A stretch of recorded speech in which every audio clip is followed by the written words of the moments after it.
we are playing a short game called Wolfskin's Curse, and this was actually recommended to me by one of my friends.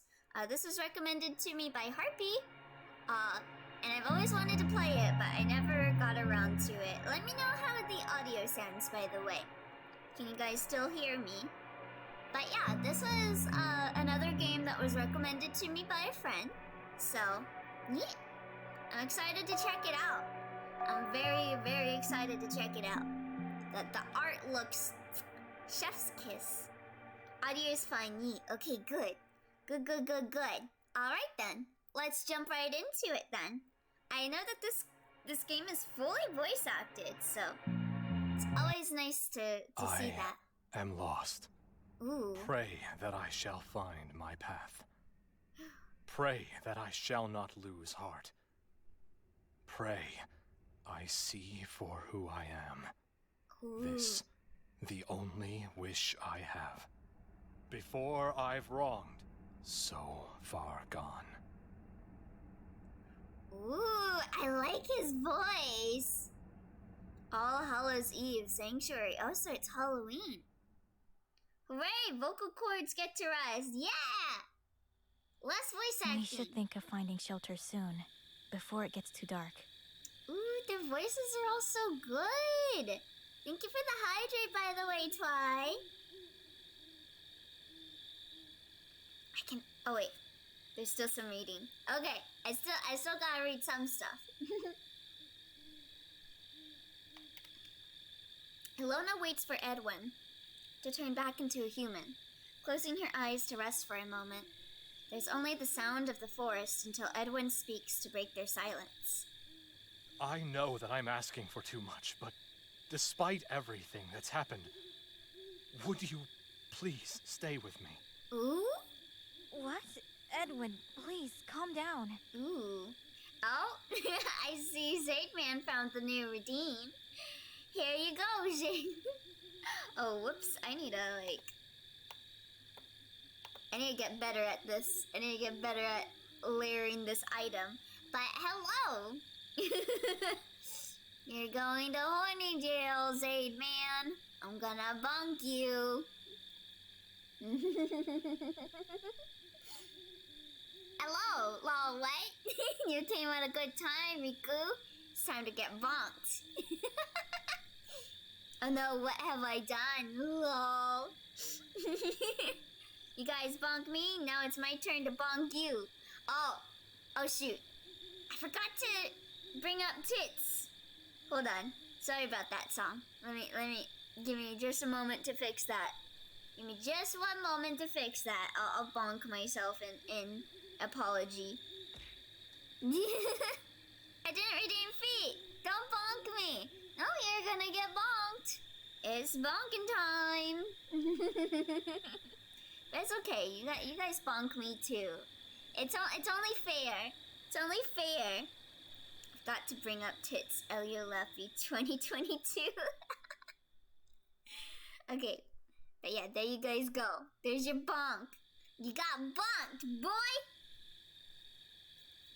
Ilona, I can't. Not in a situation like this. And the voice acting's really good. It reminds me of like Fire Emblem-esque voice acting. You're right, but I need you to slow down. I can't keep up with you, and that is only going to make us look all the more suspicious. Oh, Lynn got new emotes! Oh my god, cute! I love the knife one. Oh! Those are adorable! Yeah, the voice actors are killing it right now. Yeah, they did a great job with the voice acting. Is this the famous Jack Wolfskin? Maybe. He's apparently a werewolf, I think. So yeah. Were you guys Team Edward or Team Jacob? Or are you Team Edwin? We have only each other to rely on.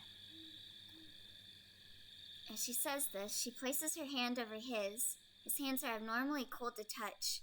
Ilona learned this was a sign of his transformation. He's a werewolf. Who's Edwin? This guy right here. His name's Edwin. the younger brother. Even so, she must remain with him. The moonlight beams over them, slightly wavering with each breath they take. I thought it was an actual Twilight character. No! I was team I don't want to read Twilight, I'm scared. Hey, don't bonk me! I'll bonk you back. If only the moonlight would never leave us. We should rest here for a while. Edwin. Ed. Aww. They're Yes, cute. I'm here. Please, forgive my wandering mind. What could I ever do without you? I feel like I have never thanked you for...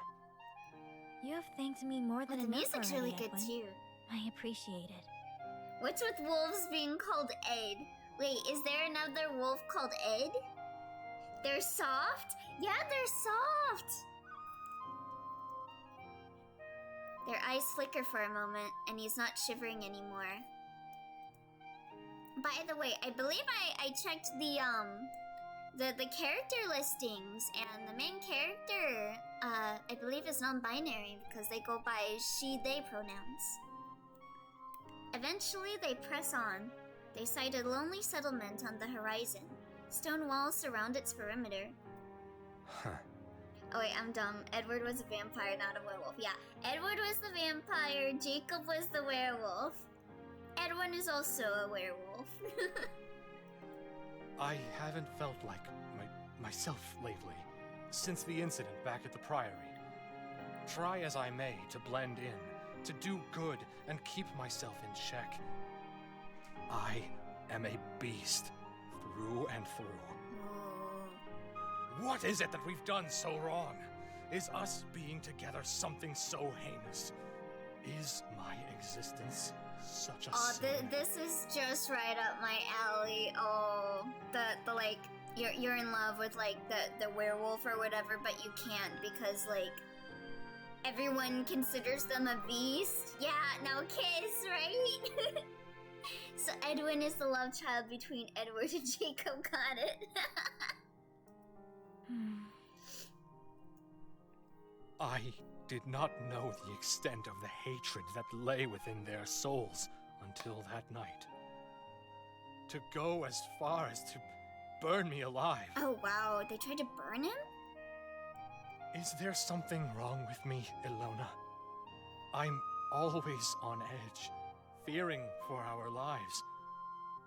I never meant to put you through this. No, there's nothing wrong with you, Edwin. What's wrong is the village that thinks that you're a terrible beast just because you're a werewolf.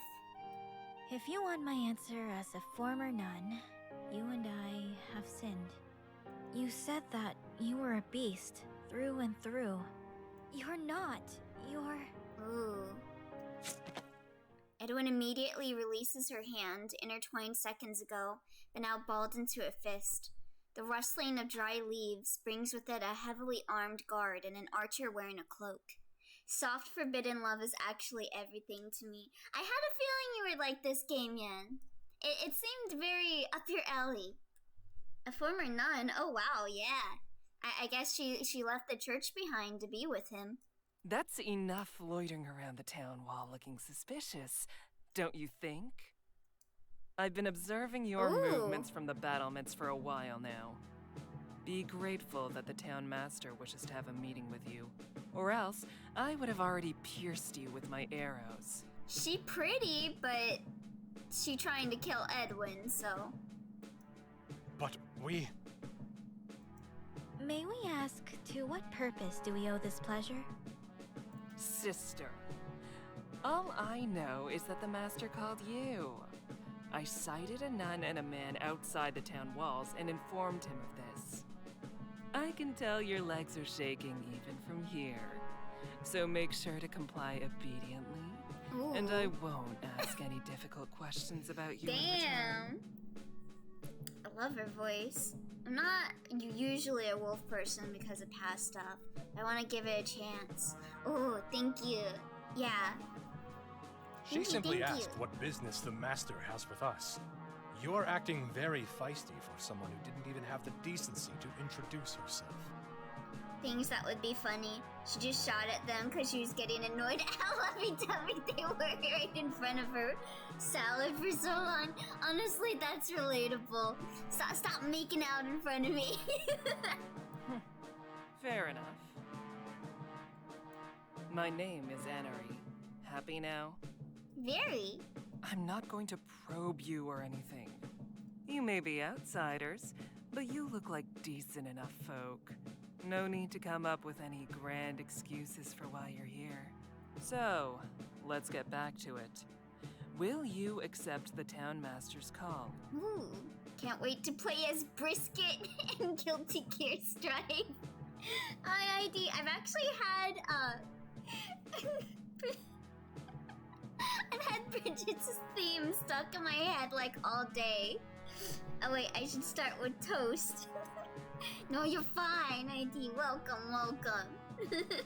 Yeah, I've actually had their theme stuck in my head. The town inside me. I've had that stuck in my head all day. I suppose that choice is not truly much of one. I accept. A Love her wise theme. judgment. It's so good. You're clever for a nun. But you should learn to keep your dog in line. As a response to ID's last message.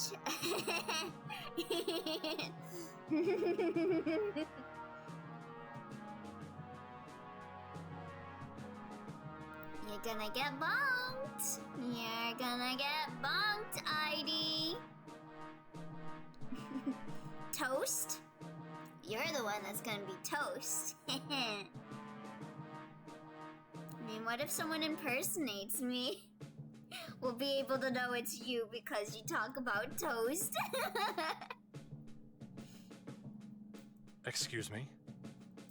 I don't appreciate being called feisty. Oh. I meant no offense when I said that. My apologies. So, you do have manners. It would do you well to keep them. Let's get moving then. I'll escort you to the manse. To the manse? Is that like for mansion? Anari takes the position of rear guard as the other guard leads the way forward. Ilona glances back just once. Anari's bow is to her side, and a hand rests on the quiver, ready to fire if the two of them even thought of escaping. Ilona can't help but wonder just how much of their conversation Anari overheard. Her arrival seemed too well-timed. Did they give away too much, even when they thought they were alone? I don't appreciate being called feisty. Didn't she call him a dog? Yeah, I'm sure he doesn't want to be called a dog either. I mean, he borks for the other girl. Yeah, but that's 'cause, you know, manse, the house occupied by a minister of a Presbyterian church. Informal definition just means house. Okay, so this must be the church that they're going to then. She glances at Edwin, his face inscrutable, and so they enter the gates, because she did say she used to be a nun. So. Oh, I love that logo. So cool.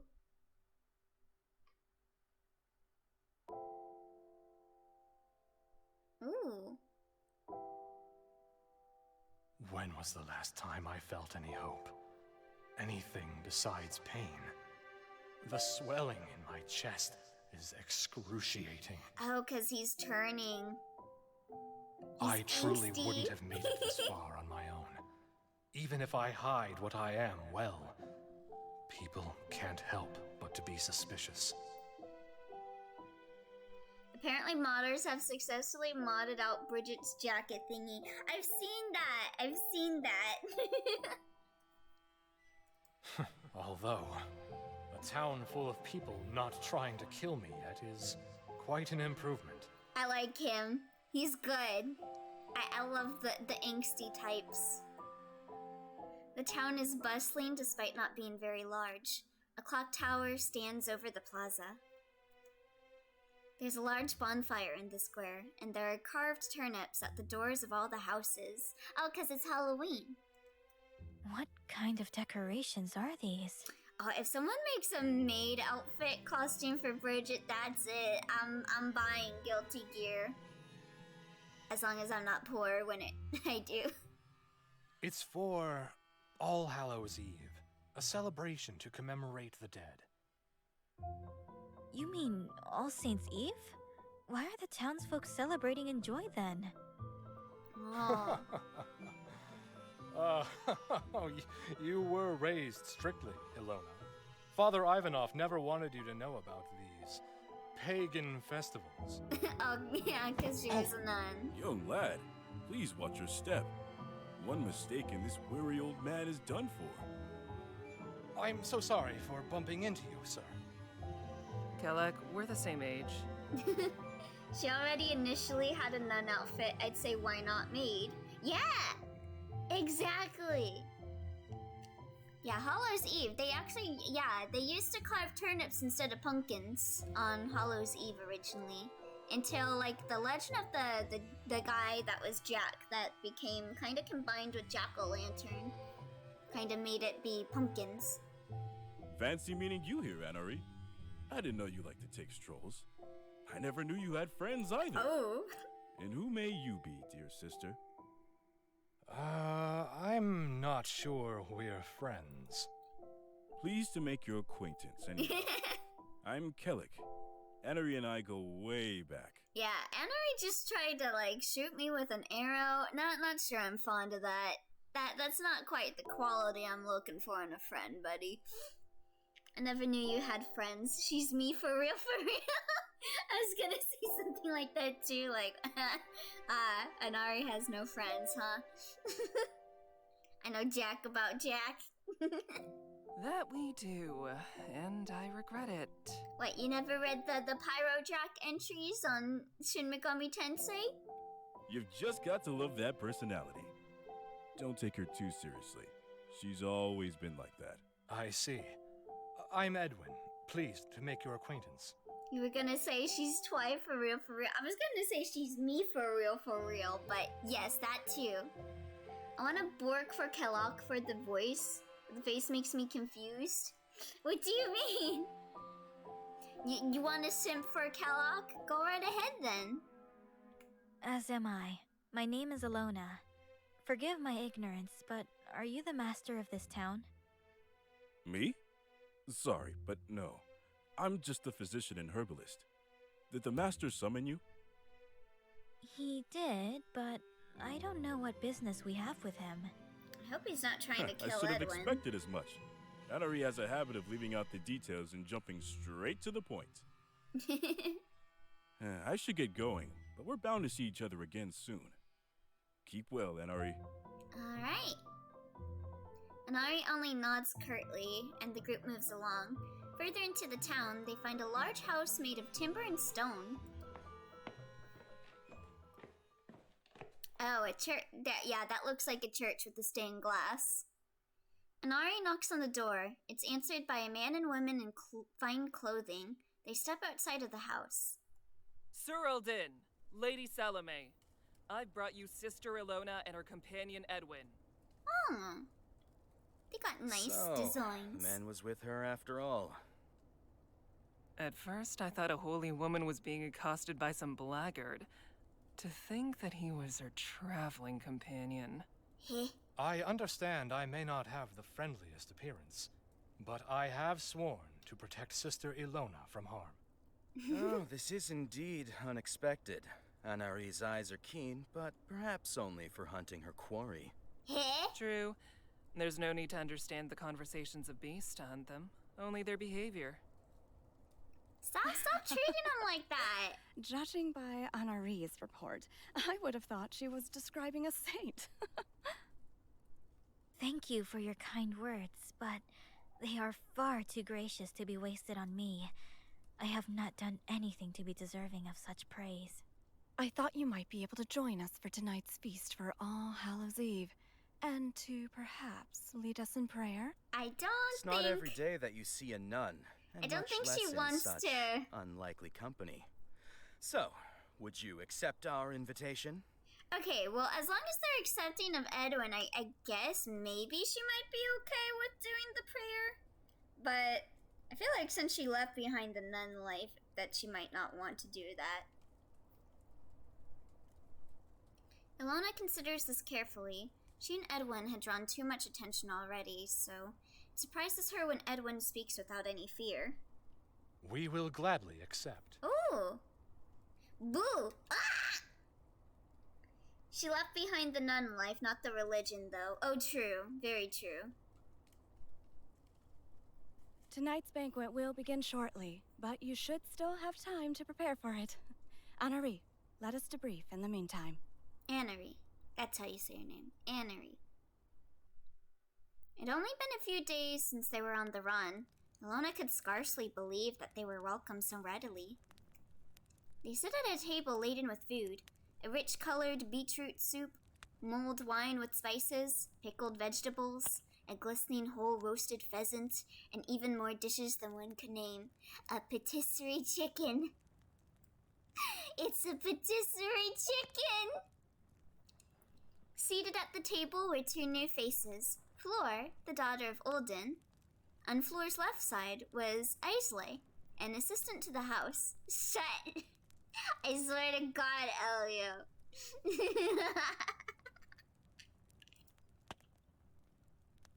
Olden plans to rebuild the ruined chapel in Belarov, as Salome is deeply pious. Salome, that was her name, Salome, is deeply pious. That is why Salome regards the meeting with Ilona as such good fortune. Oh wow, that's a big cast. As everyone gathers at the table, Olden urges Ilona to lead them in prayer before the meal. She speaks a few words of gratitude for the harvest and for peace and protection. When she lifts her eyes once more, the lively banquet commences. The food smells amazing. Was that the pheasant you caught today, Anari? Yeah, it's patisserie chicken. I did attack someone on the moon. Wait, this isn't Google. The very one. Ah, a successful hunt and high-quality spices can put even someone like me in a good mood. If only we knew. You should always be in a good mood then. Food! Delicious! Fleur, would you like some spice pheasant? Japan has a National Maid Day. I know, and I love always it. make it way too spicy. Oh, her voice is cute. That's too bad. I guess you don't really take after Uldine when it comes to food. Yeah, Maid Day is the national holiday for me. That is best day ever, because everyone draws maid outfits on people. French maid, tasty. Yes, So, I knew. What brings you to Belarov, Mr. Edwin and Sister Ilona? You think me, the biggest maid simp in the world, wouldn't know that there is a National Maid Day in Japan? Ye of little faith. Elia would definitely know maid trivia. See? Of course she did. See? Our town may not look like much after our chapel was ransacked and destroyed, but it was once breathtaking. We're on a pilgrimage. We were just seeking shelter before dark. I heard about the destruction of a chapel some time ago, but I had no idea it was here. Uh-huh. Wonder what destroyed it. Especially since it's Weeby Bunny Boy. Oi! Yes, it was the barbarians' doing. Even now, we're still rebuilding the town.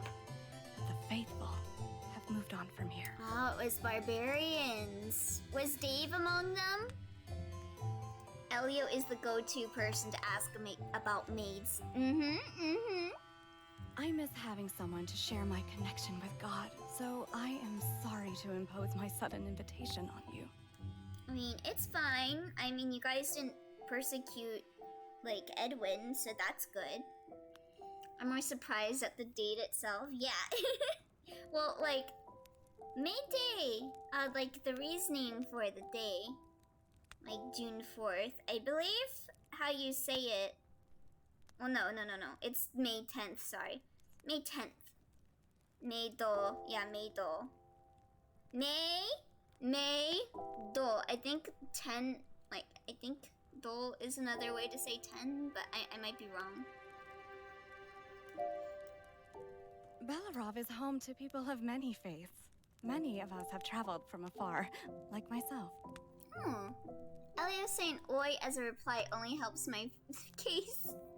Meido zangetsu ha? Inuyasha? Yo, they should wear a maid uniform. From what I understand, Edwin was also quite the traveler before we met. Do you have any stories, Edwin? I'd love to hear them. I like how they're like treating him good. That's To good. tell you everything that happened would tax my wits. Have you seen any mythical creatures on your journeys?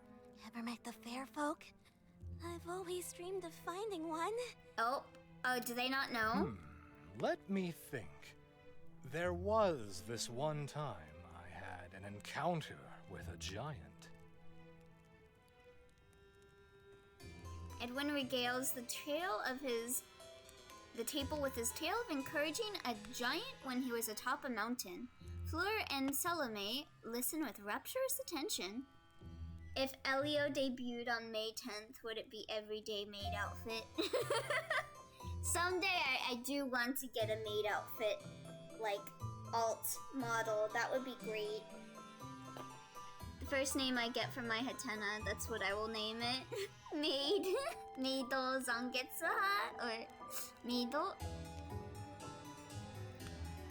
Like this music.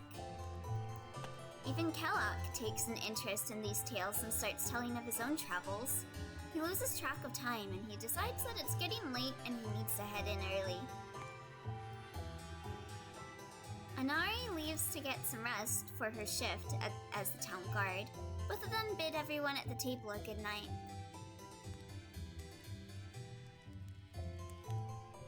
Even though the party thins out a little, Fleur seems as excitable as when she began.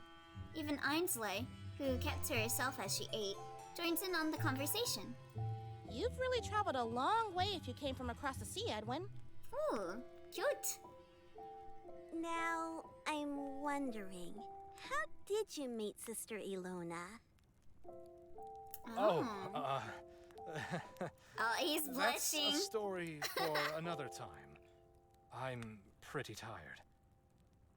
Oh, could it be? Is a story of how you met Ilona not suitable Oh for my. Oh my.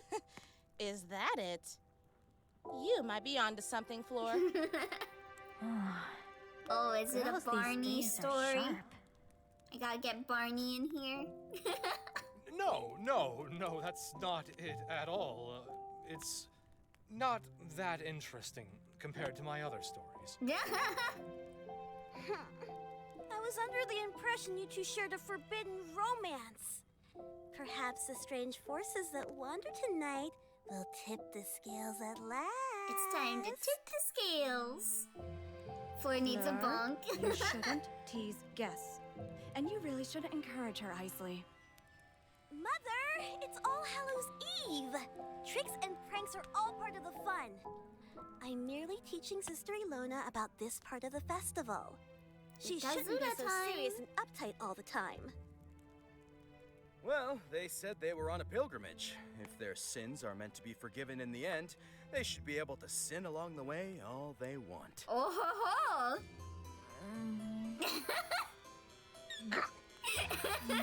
You too, dear. You must have had too Oh much my. to drink. Salome gives one stern glance to both Fleur and Olden, and their boisterous laughs subside. Olden still seems pleased with this comment. When he recalls the look on Ilona and Edwin's faces, he tries to not burst out laughing again. I apologize, Mother. And I apologize to you as well, Edwin and Sister Ilona, for insinuating something I should not have. Oh well, you weren't insinuating. It was right. You are 100% correct about what you were talking about. It's just This is not the time to talk about it. Ilona and Edwin sheepishly mumble their acceptance of Floor's apology. There's still too much attention on them. Salome asks everyone their preferences for tea so she can make preparations, and she excuses herself. I want some chamomile. You know, Edwin looks like the type that would like chamomile too. A brief moment later, Fleur rises from her seat. She helps Salome to prepare the tea, truly apologetic about her earlier behavior. We've arranged separate sleeping quarters for the both of you. Please, don't take our jest seriously. Wait, can we get one sleeping quarter, actually? You've been most gracious to offer us both this feast and shelter for the night. Thank you again for your hospitality. Oh, no need. But if you must insist, you're welcome. Please, I like him. I know this is all too much for you and Sister Ilona. You've met quite a few people already, and it's getting late. If you need to retire for the evening, you are welcome to. Hoo-hoo. Salome and Fleur have the tea ready, and Ainsley helps serve it to the guests and place servings of milk and sugar at each end of the table. Ooh. Okay, can I get some Pepsi with that milk? Walden remarks that this is one of his favorite teas, indeed. The pleasant aroma of black tea is refreshing, and any awkwardness from the conversation before is soon forgotten. Ooh, black tea is really good. It's especially good if you have it like with apple slices or like with roses. Though, I must admit, I remain curious as to how you two met each other. Are you religious, Edwin? Woohoo. As much as any other man. Our meeting, well, Ilona pulled me out of a dark place. Ooh. We bonded over the stories and poems she was recording. Oh, nice. Oh, so she's a poet. I did not want to let her travel alone, so I decided to act as her guard on this journey. Oh, I see. Having a companion to talk about the same texts. That's not so different from me and Isley. Ooh. Well, magical text. Books about curses and spells, rather than stories and poems. Books about Chad and spells? Oh, that's unusual. Both of you practice magic? Ilona is giving me vibes. And I think you like Edwin, so perfect self-insert story. It's a useful resource, but difficult to master. You did say the two of you are on a pilgrimage, so you might not be aware of recent events. There have been sightings of a werewolf in another town. Is that maybe us? If I had Wolfskin, I'd be killed by my fox family. Oh no! So hi there, Kurama. Oh, how you doing? Those foul beasts. A werewolf truly must be cursed to succumb to their bloodlust. Oh, they don't know. Shimatta. Okay, but why was it? Oh, oh, you were talking to Bionic. Again, I'm normally not into wolves, but him, I also saw how tall he is, and, well, yeah, I tend to not be into werewolves either. I tend to be more into, like, vampires, but Edwin? He's a good man. I like him. An oppressive silence lingers, and sweat beads down Edwin's forehead. Ilona tries to keep a straight face, but her brow twitches. Oh. you found the new redeem, huh, Kurama? Well. Time to get bonked. Bonk, bonk, bonk, bonk. Why would you do this? It's your turn. It's your turn to get bonked. I was curious. Well, now you get a bonk. Bonk. Right into horny jail. Chat deserves it. Yes. Chat does deserve it after all the bonks you guys do to me. Get bonked. Hey, don't you bonk me. I'm bonking you. Anyway. Edwin adds more sugar to his tea, and he takes care to not rattle the crockery as he stirs it with the spoon. Please, pay no heed to my language. It's just... Oh, you have the perfect idea. Oh my god. Shinny mode? Ah! Hold on. Hold the phone. I see what you said in noun. Yan. Hey! Hiya! Just a random question, but... You know what getting bunked and put in horny jail is? You generally deserve the bunks. Y'all deserve this bunkening. Shin gonna do with his spaghetti arms though. That's why he's got a bat. He's got a bat because he can't beat you with his arms. So with a bat doesn't exist, he can't hurt you. So with a bat...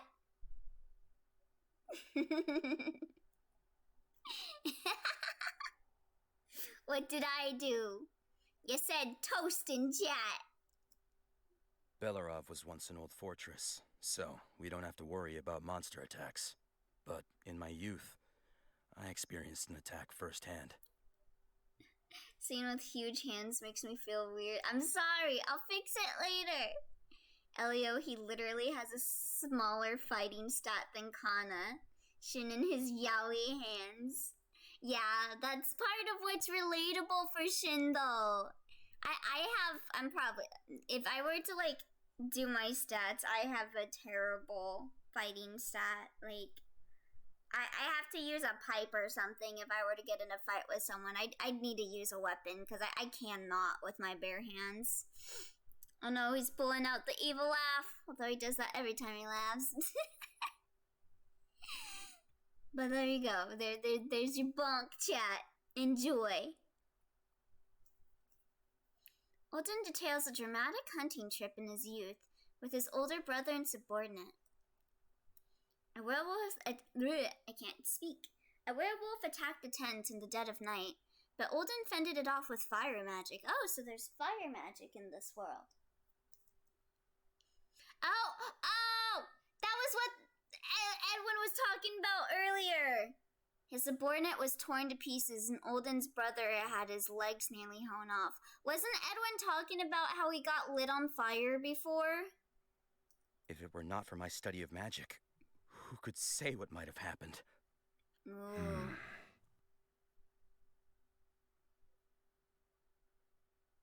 Edwin, are you okay? You look awfully pale. I apologize. I might have gone too far. We gotta get out of here. Need any assistance? Yeah, No, we gotta thank get you, out of here. Ilona. And yes, Fleur, I think I may need to rest for the day.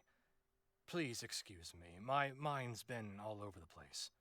I think the bunk should last as long as Shinny mode and both of our... Okay, I'll keep it on for a bit longer for one more minute. I should be back in full spirits by tomorrow. Very well. Isley, if you may, show him to his room, please. On one hand, Shinny mode. On the other hand, yeah, you're getting bunked. Of course.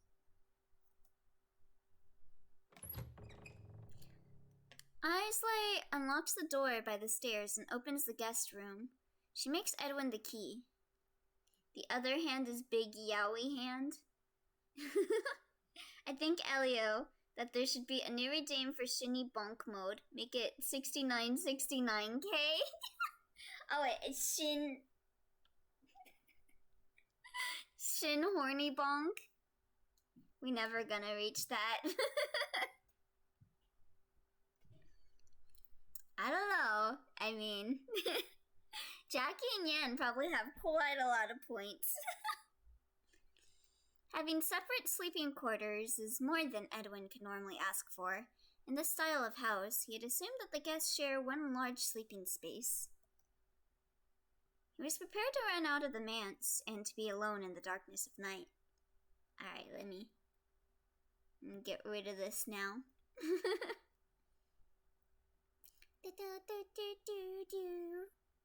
Wait, wrong color. There we go. Nah, you would do 6.9k. Yeah, that sounds reasonable, but well, why do that when you can just do the bonk and then the shin? Instead, he has to play the role of an honored house guest. I can't speak. Aislo bows and leaves him with only a few words of comfort, hoping that he will feel better with rest. He nods and then closes the door, locking it with the key. The unexpected privacy given to him helps ease his mind, and, feeling his skin cool, he wipes the cold sweat from his brow. You'd be saving about 2k points. Ah! The chatter of the party is distant, and he has to strain his ears to listen. We don't do math here. The chat reflects the streamer. Clearly. Now he is alone. Now he can transform into a wolf. Edwin's towering frame lowers to the ground, and the floorboards creak slightly with his movement. He kneels down by the bed as though praying. It's as if he only now remembers how to breathe. You're saving 2k points, but spending like 5 extra clicks. But I love math. Winners don't do math, FBI 2022. Those 5 clicks matter, do they? Is that why you keep threatening to ban me, Elio? Because you're good at math? Yeah, you make me angry. I'm like, no, you can't be good at math. It's insulting. Lord, please have mercy on my soul. I want to believe that I am human, but the people won't accept me all the same. Am I allowed to surrender at last? Aww. If I Poor were guy. to end it, right here and right now, No! wouldn't that be spectacular? No, don't do that, Edwin. Look at me, a husk of myself. Not even courage remains. Pathetic. I should be better than this. Stronger than this. What was the point of going through the trials of the military otherwise? Oh, he's I've also been got... through worse. He's probably got, like, That military day, PTSD. I was brave, wasn't I? I did save my sister from the werewolf attack, didn't I? But did I really do it for her? Or did my thirst for blood take over? Eh? Nani? A whiff of blood, and I'm running towards it. And he won't leave me alone since then. The Lord of the Forest, he calls himself. Oh. Yeah, okay, Penetrating my dreams ever since that day. So, he used to be human, but it looks like this Lord of the Forest put a curse on him that makes him become a wolf. And granting me the curse of the Wolfskin. Okay, that makes sense. The wolf skin, a sash of wolf pelt that sits on his waist with intricate designs, foreign to this land, or to any land for that matter. The gold glistens, and the red, well, the red reflects the sheen of madness that rests within. Only the insane ones are bestowed with this torment. Like I. What am I doing? Ilona told me once to hold on to hope. What's done This is music. done. But today was a disaster. How could I lose my composure? I was practically dripping with sweat. I know for a fact that Uldeen must have noticed that. Sooner or later, I'm a dead man. No! And I will bring Ilona down with me. Poor Ilona, guy. my darling. I wish I could say these words to your face. What a fool I am for having kept my affection a secret from you. Because now Oh, I don't think I'll get another chance to say what I want to say. I can feel the hysteria building up within me. so he never told her that he had feelings for her? Expanding like it's never before, rising so far, far, far away from my control. But I promise you this, Ilona. I am not going to hurt you.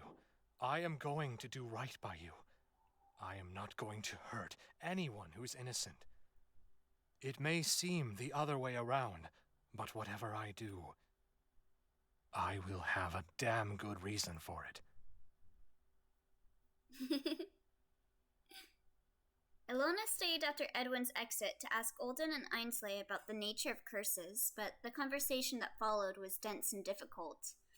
He never told her he had feelings for her. Imagine confessing, couldn't be me. Yeah, couldn't be me either, for real, for real. Wait, is Elio a bunny or a wolf? I am Bun. I am Bun, not wolf. Not wolf.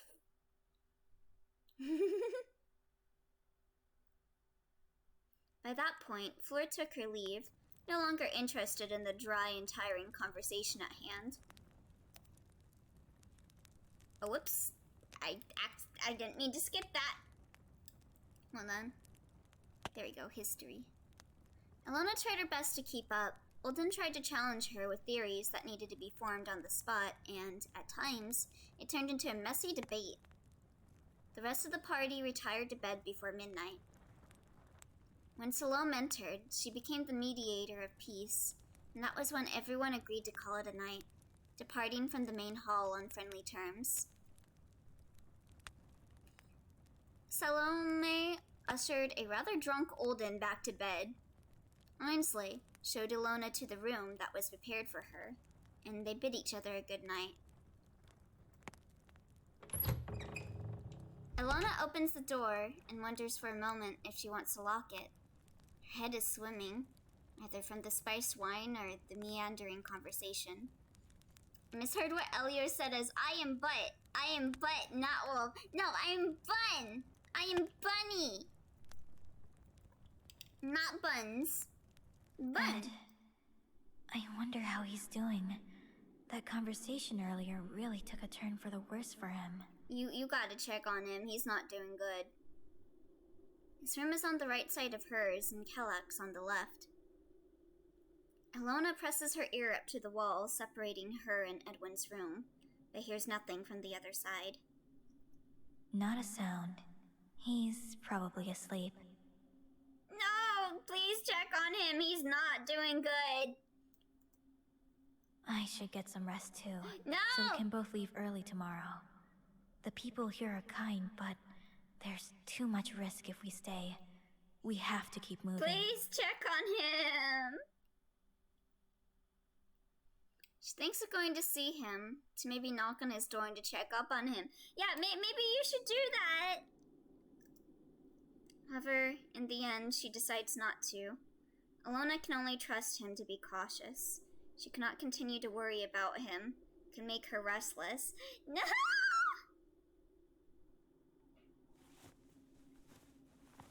Please? Ilona wonders if she should leave her door unlocked in case he wants to speak to her. It seems risky, but Ilona is more than used to sleeping in a communal space in the Priory. Having a private room feels like an excessive luxury. Though there are strangers in the house, and some of them are men.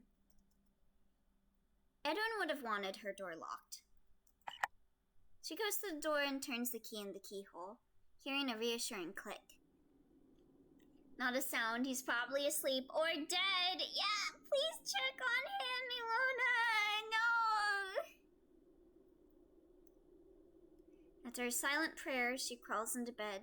Lying there, she feels a sense of unease and restlessness, and also feels strangely awake. Yeah, maybe you should take that as a thing to go check up on him. Ilona closes her eyes and tries to drift into sleep. With the peaceful silence of the manse, Rust comes to her easier than expected. No! No! Please be okay, Edwin.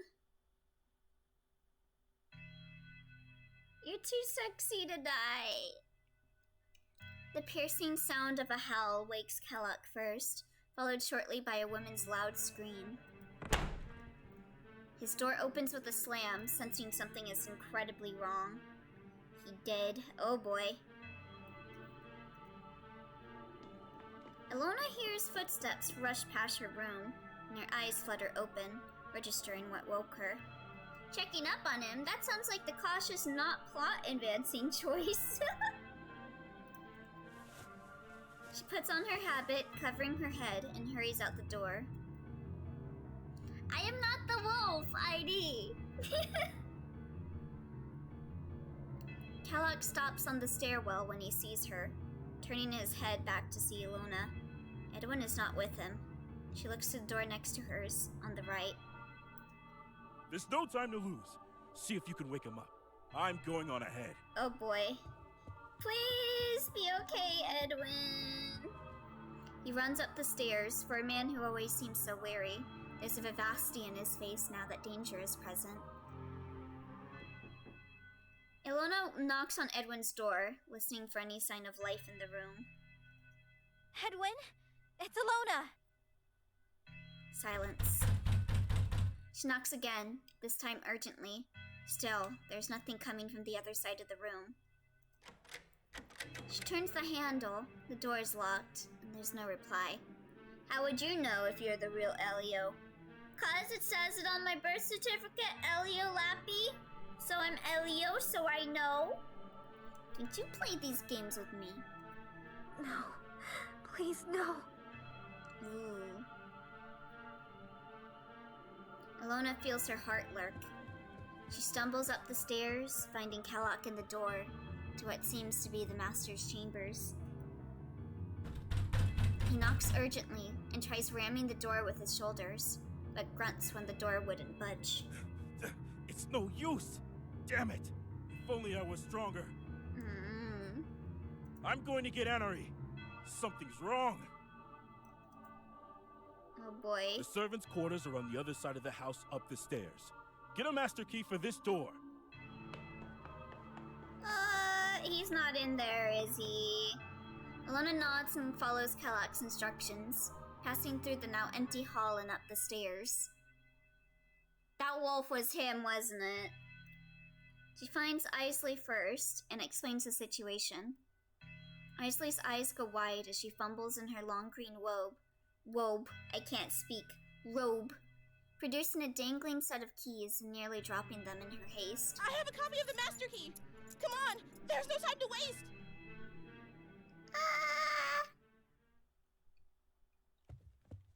When they rush back to the master's chambers, they realize that there's no use for the master key. They find the door broken and battered, and no sign of Annery or Kellogg left. Yeah, there was something definitely wrong. I'm not holding Lynn's hands. What the heck is up with that? Somebody get Lynn in here to hold Jackie's hands. Uh-oh. Traces of blood are on the door, with thick shards of wood splintering from its fractures. Oh no. Ilona and Ainsley enter the bedroom, stepping over parts of the broken door. It smells strongly of blood and burnt hair. They lay their eyes on the blood-soaked bed sheets and the lifeless figure of Olden. Oh, it's Olden that's dead. Okay. His neck is mutilated. Torn flesh hangs off of his body and his eyes are blank. Ainsley holds a hand over her mouth and squeezes her eyes shut. Why are you not holding Lynn's hands? That's what I want to know. Sick Umineko, ref. That looks nearly the exact same graphic they use in the VNJ. I do think that, well, I know one of the people that worked on this game, and they like, Umineko and, House of Fata Morgana, so there's probably a few influences from that in here. Well, talk about empathy, Elio. Hey, I just didn't want I just didn't want Edwin to die, okay? It's not my wolf BF. Awesome. A figure of a man is hunched over a woman in a dress and makes his presence known. He turns to look at them. His yellow eyes give off an eerie glint, as though it were an animal's. There he is! Edwin. Oh, his hands are turning. You see that? His hands are turning into, like, wolf Don't hands. come any closer. Ooh. Stay away. Yo, this voice acting is really good. Like, that growl. Ooh. It's hard to make out in the darkness, but his arms look huge. The fur mixed with the blood of open wounds and bruises. With his body turned away, Alona can't tell who is in his arms, but she now sees a ring on his hand and chestnut brown hair. Oh, that's his wife. The sound of footsteps is heard again, and Alona knows immediately who it is. Salome, right? I think that was her name? Get away from him, Alona! I knew there was something wrong with him. I should have shot him dead when I had the chance. Ooh. This is not the cool and elegant Inari that Alona had seen before. Instead, she disguises her sorrow with fury. Daddy, sorry. Daddy, sorry. And you've fallen for Edwin, ID. Thank you for the hydrate, but you should hydrate too if you're thirsty.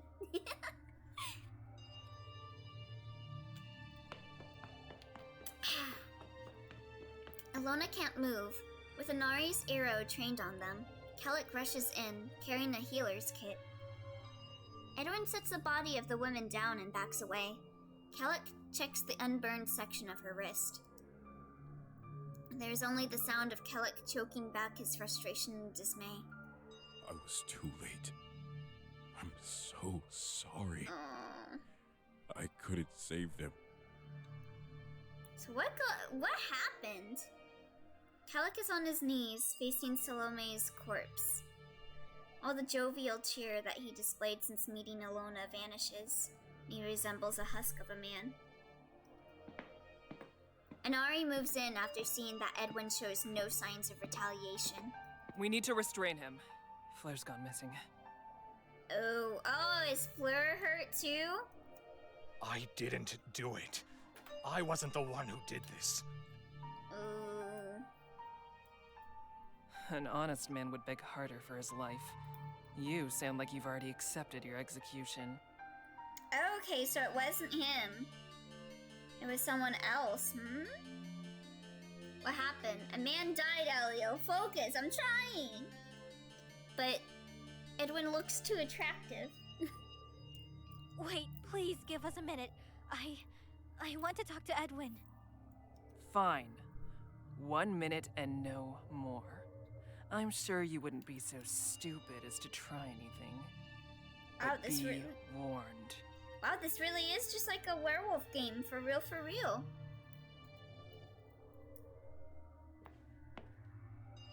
Alona crouches down beside Edwin. His distant gaze lacks warmth and familiarity. Yeah, Edwin isn't fully turned yet. And, like, there's not much blood on him either, so... I don't think he has the time to wipe off all that blood. I mean, Edwin isn't fully turned yet, true. So I believe him. Jingle game? Yes! Edwin, can you hear me? We gotta find the real wolf.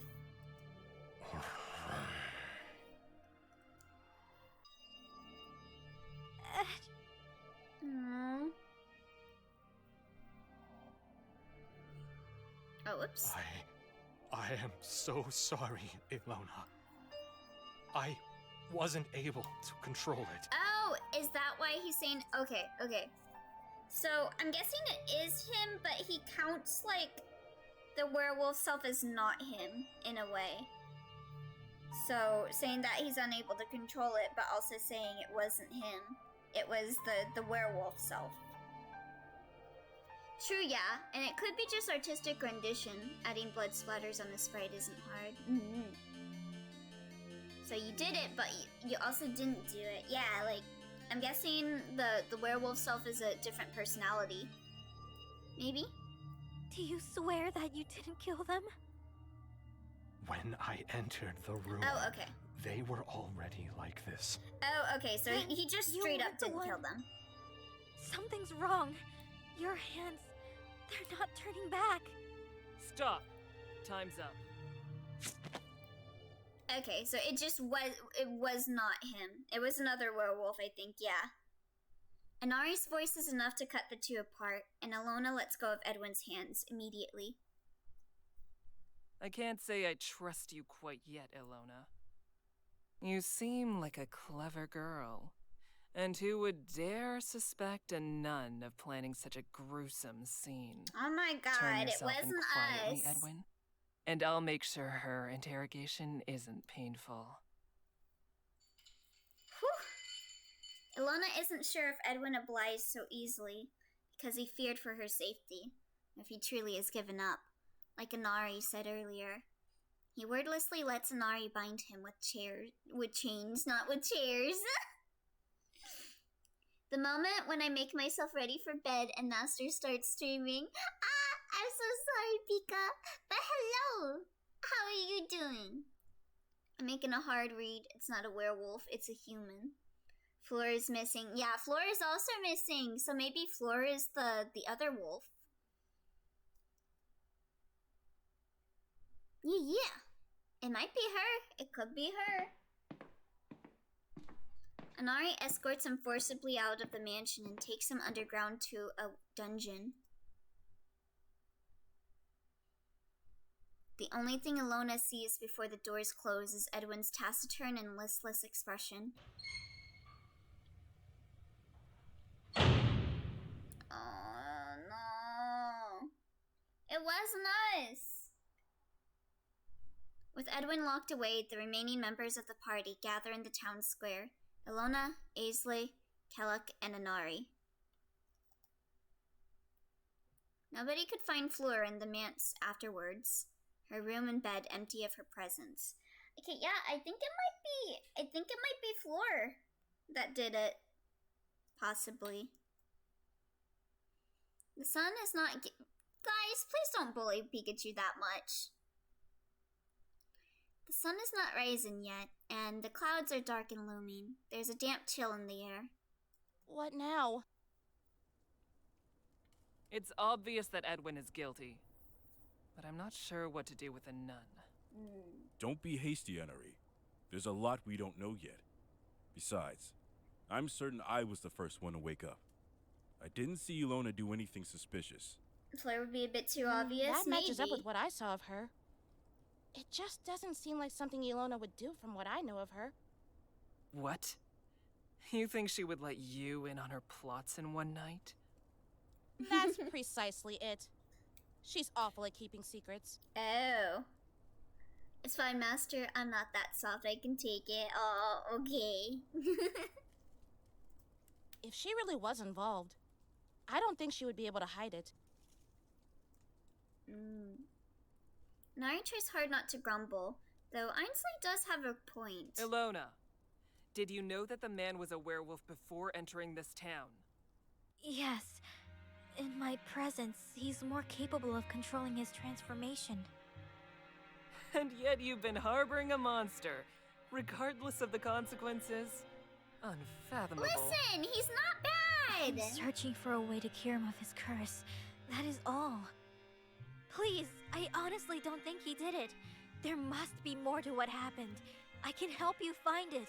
The town needs to know we can't hide this for long. Not to mention, Fleur is still missing. As long as we keep an eye on Ilona as she investigates, I think it should be safe. Inari sighs at Kelluk's advance. Ilona can't help but be thankful for his ability to sway Inari's opinions for even just a moment. Hey, no eating, Pika!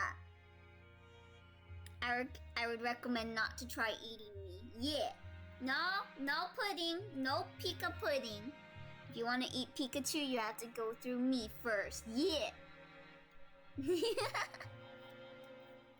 Fine. Let her run around. Just make sure someone keeps an eye on her. Always. I'll go first. You two assemble a search party for the forest in the meantime. I'll lead the search once you're ready.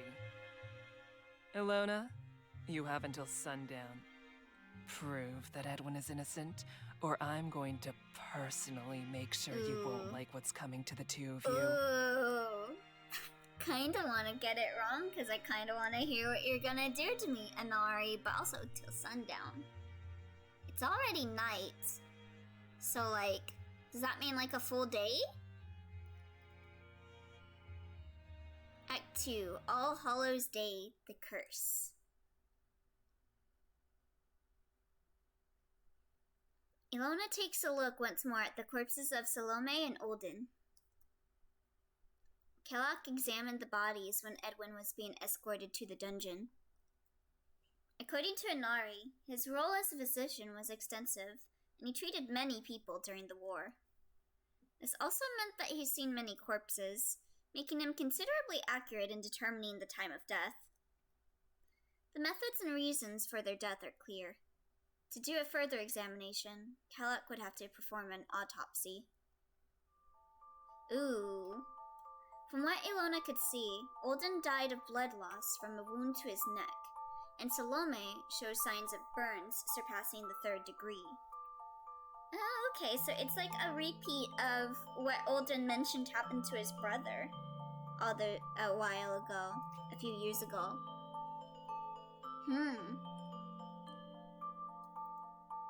There's swelling at her neck and spine, possibly a fracture.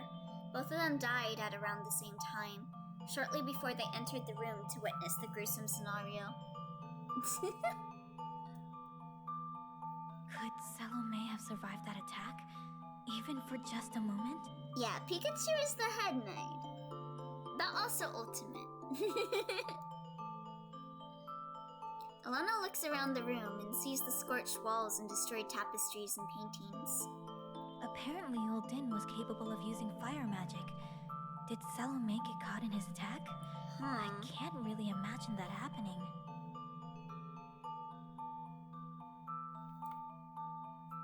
So whoever did the burns has to have fire magic as well, which I forget, was Floor Salome and Olden's child? Or I forget. But if she is their child, that means she could use fire magic as well. Alona tries to find anything else in the room that could have been used. On the nightstand, there's a candle turned over. Droplets of now hard wax mar the wood surface. The burns scorching the wall and room seem too significant to come from just a candle. Near the bed and on the floor are traces of fur, some of it's Anything burnt. out of place? Oops. There's traces of fur, but that's about it. What about the other good night, rooms? Pika! Have a good night! You're gonna take over the world, no! But yes, have a good night, Pikachu! Have sweet dreams! Isley told me there was something that felt out of place in Flair's room. I'll also let you look through Salome's room.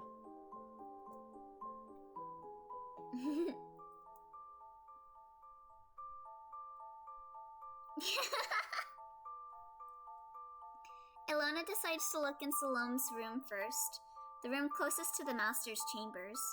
The room is bright The room is bright, orderly, and spacious, and partially serves as Salome's study. The most prominent part of the room is a writing table, items left strewn upon it, as though she was in the middle of an important task. I mean, if Elliot took over the world, I wouldn't mind. Isn't that the point of his streams? Is that what you think? Why I stream? To take over the world? I'd use everything in my power to make it happen if he wants it. You know, taking over the world doesn't seem like such a bad idea. Yeah, I think I'm cool with that. Is there any other reason to stream? To attract an army of mates, but maybe part of that is part of my world domination plan.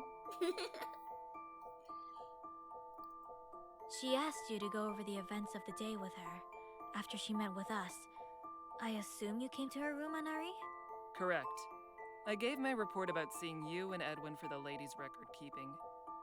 The one thing that's not where it should be is the chest. What is it? Please, don't hold back. To attract an army of maids to conquer the world. Heck yeah! I don't think it has anything to do with the murders. That chest is meant for Fleur when she is married. Salome had it made recently. It's natural she might have moved it since I was last here. She did worry about Fleur's future, after all. Salome was still considering which items should go inside. Surprises Alona that Anari is suddenly so candid.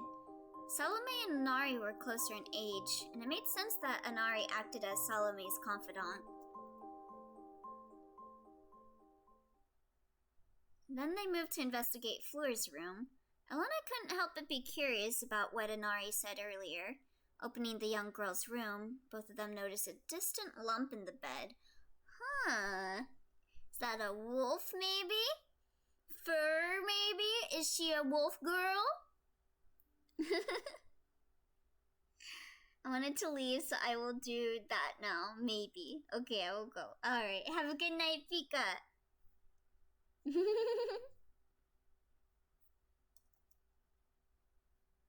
Ilona looks at Anari. They agree silently to move closer. Anari does not pay any heed to the room's whimsical decor, but Ilona can't help but steal glances at the spectacle of flora and woodland motifs in her belongings as they pass through. Last night, Ilona never thought too much of Fleur's fascination with strange and mythic tales, especially regarding the fair folk. She thought it to be just a passing interest. Her room speaks otherwise. The girl seems utterly devoted to tales of fantasy. When they reached the bed, Ilona wasn't sure what to expect. Whimsical decor, what? So, like, stuff about fairy tales, basically. So, like, paintings of fairies, flowers, maybe, that are related to stuff like that. Maybe, like, magical items. Seems like she's obsessed with fairy tales, is what they're saying here. Anari remains behind her and nods, indicating for Ilona to pull back the covers. Ilona can see something that looks like it's carved from wood. Oh? A wooden statue of herself? She has a wooden statue of herself? It resembles a wood statue or an effigy. The face looks eerily like Fleur, her expression mysterious, neither happy nor sad. The rest of the body looks as though it remains trapped inside a still living tree. Is Fleur a magical girl? Maybe. Impossible. Wait, oh, is that saying that she got turned into this? She got turned into wood? Nari does not say anything else, but moves back from the effigy. Her hand is balled into a fist and is shaking either from rage or fear. I've seen quite enough. I don't want to remain in this ghastly room. Wait, why is she freaking out? Is it because she turned into wood? She turns immediately on her heel.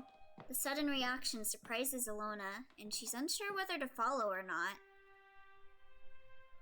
Okay, so is she just creeped out by her room, or did she get turned into wood? Finding nothing else of note in the room, Ilona rejoins Anari. She finds Anari with her back pressed to the wall, steadily taking deep breaths. For a woman who seemed to fear nothing, Ilona can't fathom why Anari looks so scared at the moment. Anari, you don't look too well. I think we should pause our investigation for the moment. Would you like some tea? Tea? Does it look like I'm in the mood for some tea right now? Oh, I'm sorry. In the middle of this mess? Is there something wrong with your head, sister? Have you forgotten the situation we find ourselves in? Jesus Christ, Anari, she's just trying to give you something to help calm you down, and you're asking if there's something wrong with her head? Wow, that's rude. Or are you trying to lace my drink with... Oh my god! I can assure you it's none of that. I want to find the culprit as much as you do, but I'll need your help for that. I only wish to see that you're in good health to proceed, so I thought we could take a quick break. Yeah, Some someone's tea, not I getting get their it. tea and cookies. Very well. I must tell you that I despise the leaves from this country, so you'd better make a damn fine cup. Wow, she is so rude. Are there any to your taste? Fine black tea with bitter orange. I think old Dan had some in his pantry. That does sound good. I've never had black tea with orange. I should try that sometime. I've had it with apple crisps. Both of them fall silent. There's nobody in the house who can say what to do with Olden's possessions. Anari isn't even sure if he left a will. Olden isn't around anymore to enjoy what he had in life, that is certain. Anari goes into the pantry and finds some tea bricks sealed in a container. She was sure that last night, Salome and Flora did talk about this kind of tea. Alona, feeling some remorse as though the two of them were bandits, prepares the deceased man's tea according to Inari's instruction. Black tea with bitter orange, that's Earl Grey. Wait, really? That's Earl Grey, really? I didn't know that. Okay, then I have had black tea with bitter orange. Trying her best to be hospitable, Ilona also serves it with milk and sugar, as Fleur did. Here you go. Please, have some. God, this VN is making me want to drink tea now. Ilona serves tea to Inari. As expected, Inari does not take any of the milk or sugar. In contrast, Ilona puts a generous amount of both in hers. The taste was far too bitter for her to enjoy so early in the morning. Inari leans back in her chair, closing her eyes and taking in the aroma. She takes a sip before putting her teacup down elegantly, without even the slightest clatter. Ilona follows suit, but she's not nearly as graceful. Inari rubs her temples with the tips of her fingers before speaking again. Not bad. Tell me, are all nuns this annoying? Tell me, are all Inaris this annoying? I think it should be Earl Grey. It sounds tasty. My knowledge of teas are not that great. I'm gonna look that up, actually. What is Earl Grey tea? Okay, it's a tea blend flavored with oil and bergamot. Black tea. The rinsed fragrant oil is added to black tea. Okay. It's made from black teas and is therefore intended to be served without milk. So it might be coming with oranges. Yeah. Do you know that Earl Grey is tea with a hint of some kind of orange? I mean citrus. Okay, then it definitely is Earl Grey then. Because I read that it's black tea. Pardon me? Yeah, why are you so rude? Whatever you're trying to do is futile. Re-examining the corpses or the rooms won't change anything. Edwin was the one who killed them. What makes you so sure little of that? Faith? I heard the details from Kalak and Isley. Heh. Inari details how the events played out. Salome screamed. And it was heard by Kellogg and Ilona, who were sleeping on the floor below. Edwin was not in his room.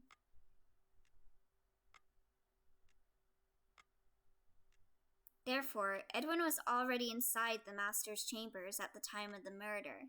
I mean, it could be someone else. It would take some time for a person sleeping below the master's chambers to make it to the servants' quarters, which is on the opposite end of the manse. Okay, so it's gotta be someone that sleeps in the master's chambers then. So, like, someone related to him. Since Inari was on duty for her job as the head of the town guard, she could not possibly be at the crime scene during the murder. Everyone's locations were accounted for. That's a shame that I can't accuse Inari of being the murderer. I was on patrol as the head of the town guard. Kalak was the first one to react to the scream, followed by you. Isley was in her room. Each of us were able to confirm each other's location at the time of the murder. The only one who couldn't be found was Edwin. How do you suppose that everyone is saying the absolute truth? Yeah, you guys could be lying to make Edwin look like the killer. Someone who sleeps in the master chamber. Oh my. Yeah, me. I'm the master. I sleep in my chambers. Kellogg could have acted as if he witnessed the murder. We have no account of what he was doing before that. Yeah, I'm also a bit confused about the floor, like, effigy thing. I don't know what that was supposed to be saying. There was also nobody around to confirm that Isley was not at the crime scene, and I found her alone. And finally, where was Fleur? You do understand where I'm coming from, yes? I do. You're smarter than you look, nun. Wow, are you calling me dumb? Fleur was missing at the time of Saying the murder. I look dumb? Nobody had seen her enter or exit the manse, I'll give you that much. But I highly doubt she could be the murderer. She's far too frail. The Maybe door was that's an destroyed in act. the time it took for Isley and I to return. How do you explain that? Does the door being destroyed really mean anything? It doesn't change the fact that Edwin was at the crime scene, transformed. Chamber? I hardly know her. Let me cue you in on this. Out of everyone here, you and Edwin are the most suspicious. I don't know, Fleur also sounds really sus. One does not call a nun dumb, especially not Brisket. I love how you keep calling Bridget Brisket ID. The two of you are outsiders, whereas we've all known each other for a long time. Wow, thanks for wearing your rose-tinted glasses, lady.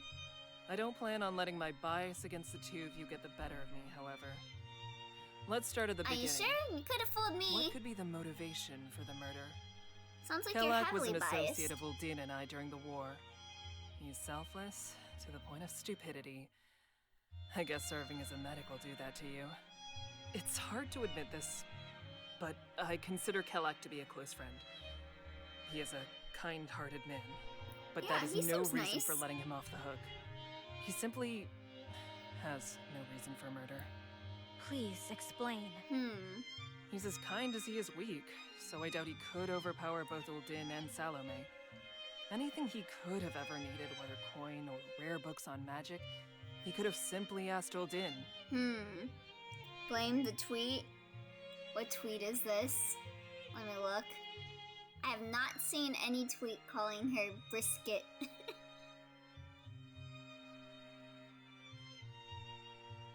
What is this? Oh my god. My friend who knows nothing about Guilty Gear really loves Bridget. I think that's very nice for her, but she keeps calling her Brisket. I want to correct her, but at the same time, she sent me a pretty girl edit of Bridget with hearts and stuff all over it. And in big black letters, it just says Brisket at the bottom. She's so enthused that it feels like it would be easier to just perpetuate this misunderstanding. I guess you could say my friend and I are big Brisket fans. Is that bad? Oh my god. Oh my god, I love that. Yeah, Brisket's my favorite Guilty Gear character. And Uldin wouldn't have hesitated, because they share quite the history. Although, one thing I can tell you for sure is Kellogg is hiding something. Before he settled here, he had done nothing but walk and regret for 5 years, or so he says. It keeps him up at night. 5 years? Was that how long ago it was from the last fire? Perhaps? Brisket. Whether it's related to this case, I do not know. I think it might be. I see. I think it might be What about related to that Isley? old fire. I honestly don't know much about her. She acted as an assistant to Salome, to help with keeping the town running, organization, and tasks. She's been doing her fair share of blunders lately, but I know she takes her job seriously. Perhaps she's just daydreaming more. I'm not saying that she's incompetent, let me get that straight. As long as her clumsiness doesn't get in my way. Yeah, maybe she got tired of, helping around, and she was like, I am no longer baby, I want to have power. Though, I don't know much about her either to determine her motivation. Is she close with Fleur? They are almost the same age. I love how she was saying that, like, all of these people are friends and that they're very close and that she knows that they would never do anything. But while she's talking about these people, she's like, I don't actually know them that well. Not really. Isley and Fleur seem to be in their own heads. Isley with the study of magic as an apprentice, and Fleur being a little troublemaker and a prankster. My niece still plays jokes and tricks, even at her age. It's all childish nonsense. Wait, niece? Fleur. Inari is confident up until this point, calm in her find. Now dread and restlessness begins to take over. Yet she cannot overlook the superstitions of the Fae, even for someone as rational as her. Okay, I'm not too familiar with Fae stuff, so I hope they explain this to me. The wooden effigy of Fleur, her disappearance, and the uncertainty behind the murder tarnishes Inari's unshakable visage. Moreover, Ilona's demeanor and her relationship with Edwin. Are you feeling alright, Inari? Don't you dare patronize me, woman! Who do you think you are, prying so brazenly? Take your high and mighty servant of God tripe elsewhere! Wow, okay, I'm sorry, ma'am. I'm just trying to find this out so that my boyfriend doesn't get murdered. I'm so sorry. Wow. Trying to save that monster lover of yours? Are you out of your mind? Hey, it's nice that you recognize that. I do not know what has gotten into you all of a sudden, but I do not appreciate being spoken to like this. Yeah, that is why she's trying to do that, because they're in love. Like, she loves him. Like, that's a perfectly good explanation, lady. Ma'am, this is a Wendy's.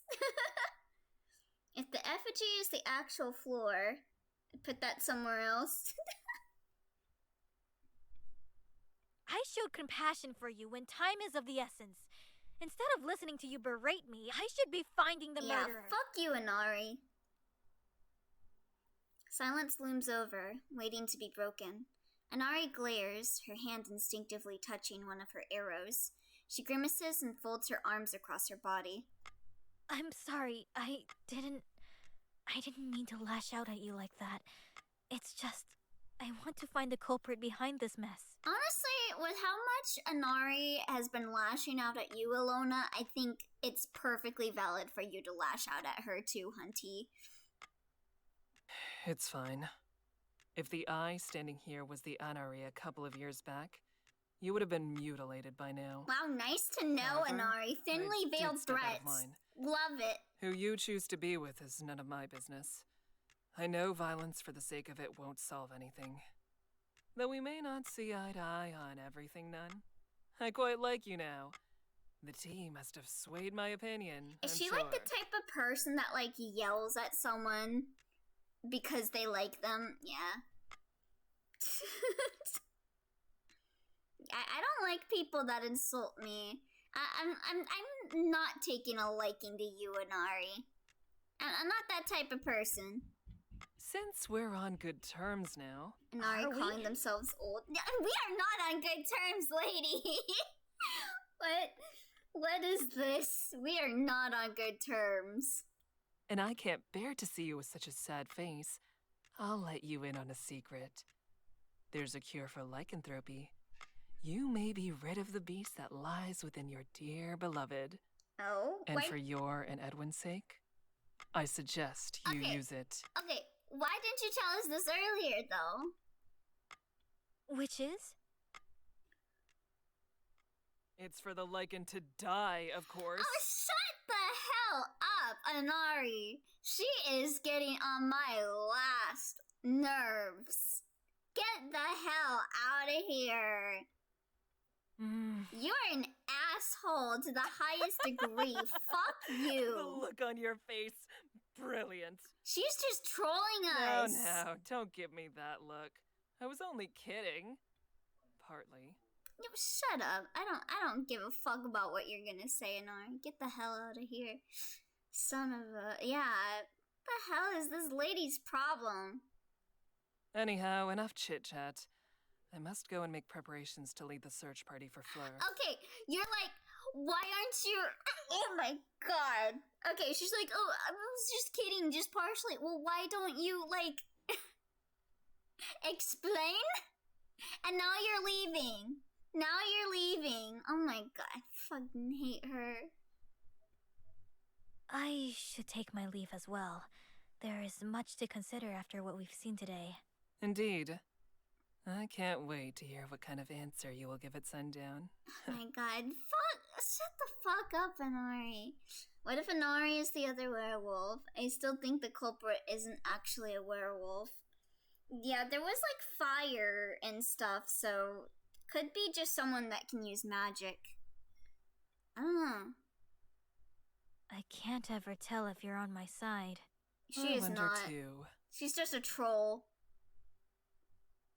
Don't listen to her. Henri leads her out of the room and back into the town square. Ilona is covered in a light sweat. She can feel her heart leaping frantically inside her chest just by thinking about the conversation she had with Inari. Kalak is waiting at the square, and he exchanges some words with Inari. Their voices are indistinct and quiet. Ilona's own heart sounds louder in her ears, so much that it's making her weak and dizzy. Her extremities are tingling. My god, stomach, shut up.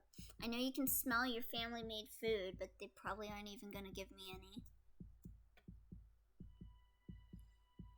It has taken everything for Ilona to stay conscious. Inari glances at her before smiling to herself and walking away. Ilona sees a figure move in front of her, clad in black robes. Oh? Where to? Heh. She can barely recognize the voice. Ilona's vision blurs and the ground beneath her feet feels unsteady. Hey! Is everything alright? Stay with me! Did she do something with the tea? I don't fucking know. No, wait. No, Ilona did the tea, but like...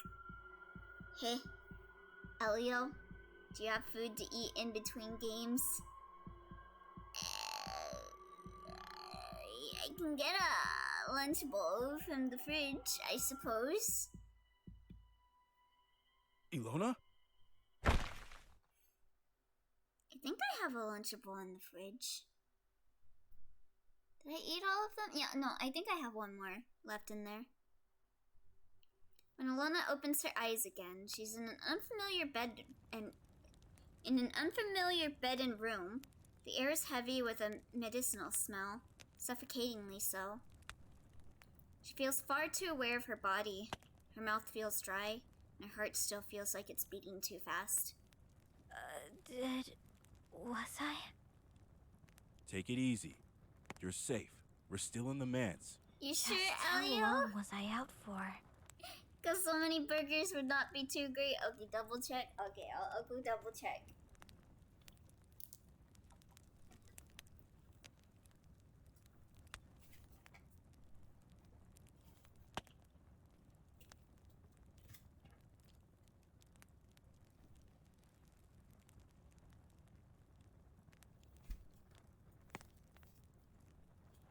Okay, yeah. I still have a Lunchable in the fridge. So I'm good. I'm good. Not that anyone here would treat with burgers otherwise. Elio needs some brisket. What if I added that as a food option? Get brisket heart emoji.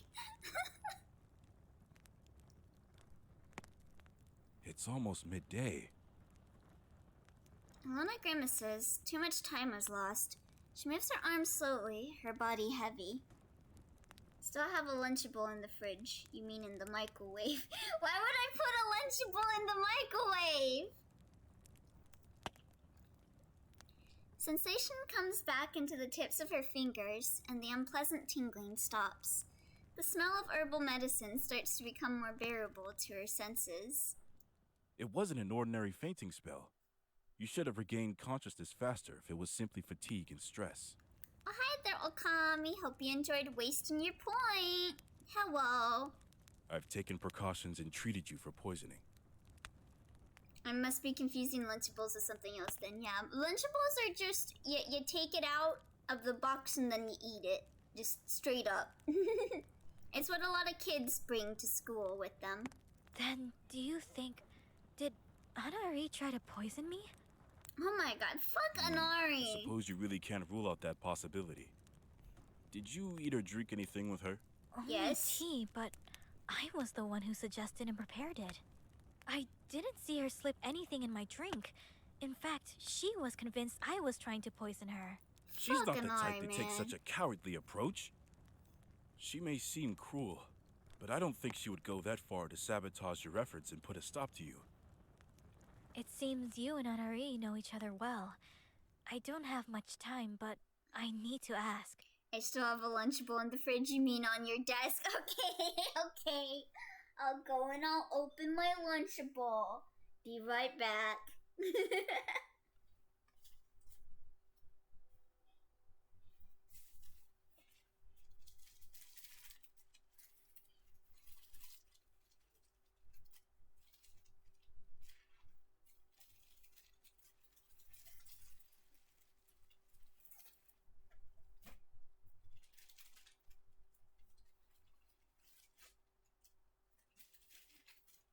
Actually, I just remembered something. So I was going through my bags of snacks. I think I'll have a bueno instead. A bueno sounds good right now. You're lucky it's Friday because I can be up a while. Yeah, sorry, I'm streaming a bit late. She had an extreme reaction upon seeing a wooden statue resembling Fleur. What could have terrified her so much about it? Truth be told, I don't really know much about her history. Only rumors. She must think that the statue has something to do with the Fae. Something in her past made her be wary of them.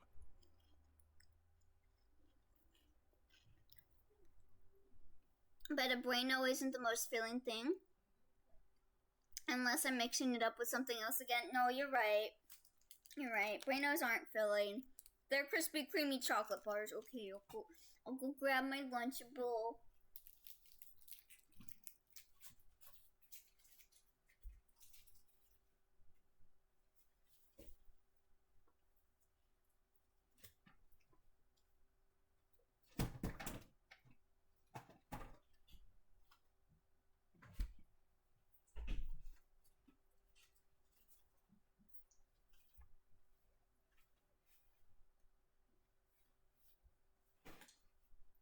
I also have Pokemon fruit gummies. I'll probably eat some of those later. What Pokemon are on these, actually? Pikachu, Squirtle, Bulbasaur, Pikachu again, Charmander, and Gengar. Okay. Why they've got 2 Pikachu ones? Alright. Gonna open up that Lunchable after I finish eating this bueno.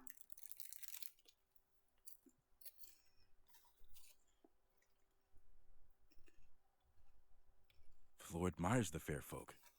The wooden statue is too elaborate to be one of Fleur's pranks, especially with the death of her parents.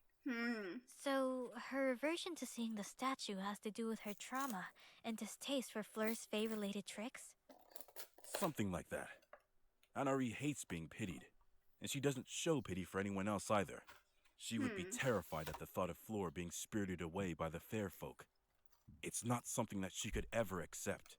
Okay, so that's probably why she's leading the search. Okay, so that's what that effigy meant. It meant that the fair folk came and they took Fleur away?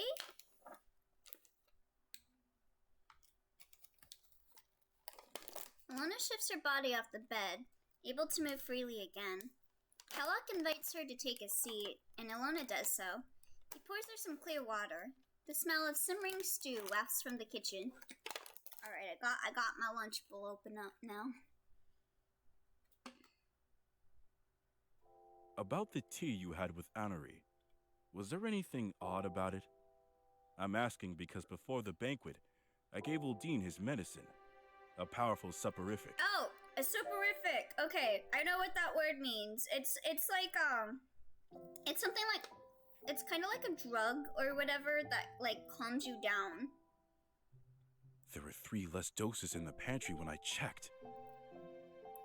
Then you think someone last night? There's a light knock on the door. Kellogg tells them to enter. It's Ainsley.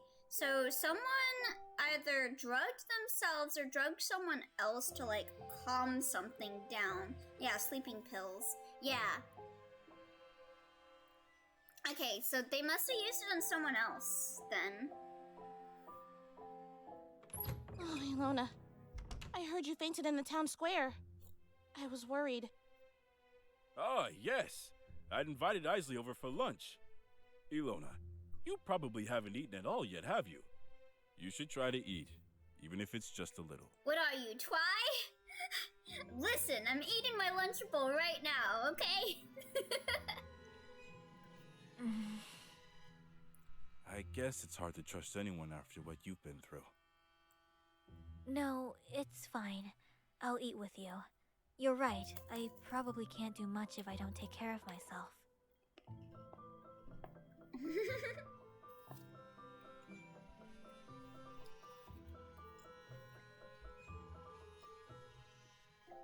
Yeah, I guess you're right. It's probably better if I eat the Lunchable instead of the Bueno.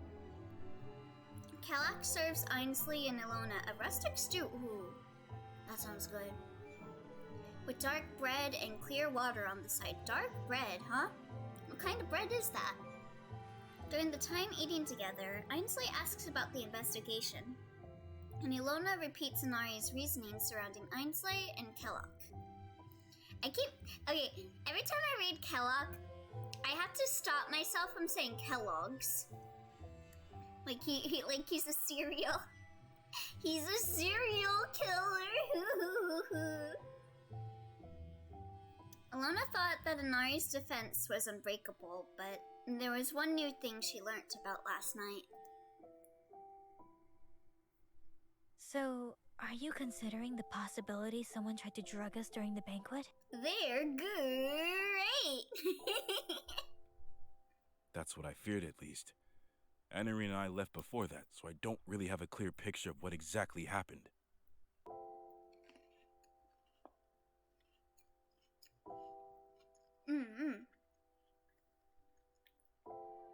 Sorry about the eating noises. Ilona stares at an empty teacup in the room and realizes something. If the tea she served Inari was different, but she used the same sugar from last night. Oh! The sugar! It must have been tampered with. Last night, I didn't add any to my tea because I didn't want to be rude, but I took some when I had tea with Anari. I remember Flora was really insistent on putting sugar in my tea. I did think that was weird. Okay, I think it's Floor. So she, like, drugged the sugar. Okay. You mean you're welcome for the eating noises? Okay. So the sugar was drugged, and whoever drank tea with the sugar fell asleep. How much sugar did you put in your tea this morning, Ilona? 4 spoonfuls. That sure is a lot. She just like me, for real. I put so much sugar in my tea. Or like, whenever I have those like hot cocoa packets, I have to put 2 in them because they're not sweet enough for me by itself. I pour that sugar shit in.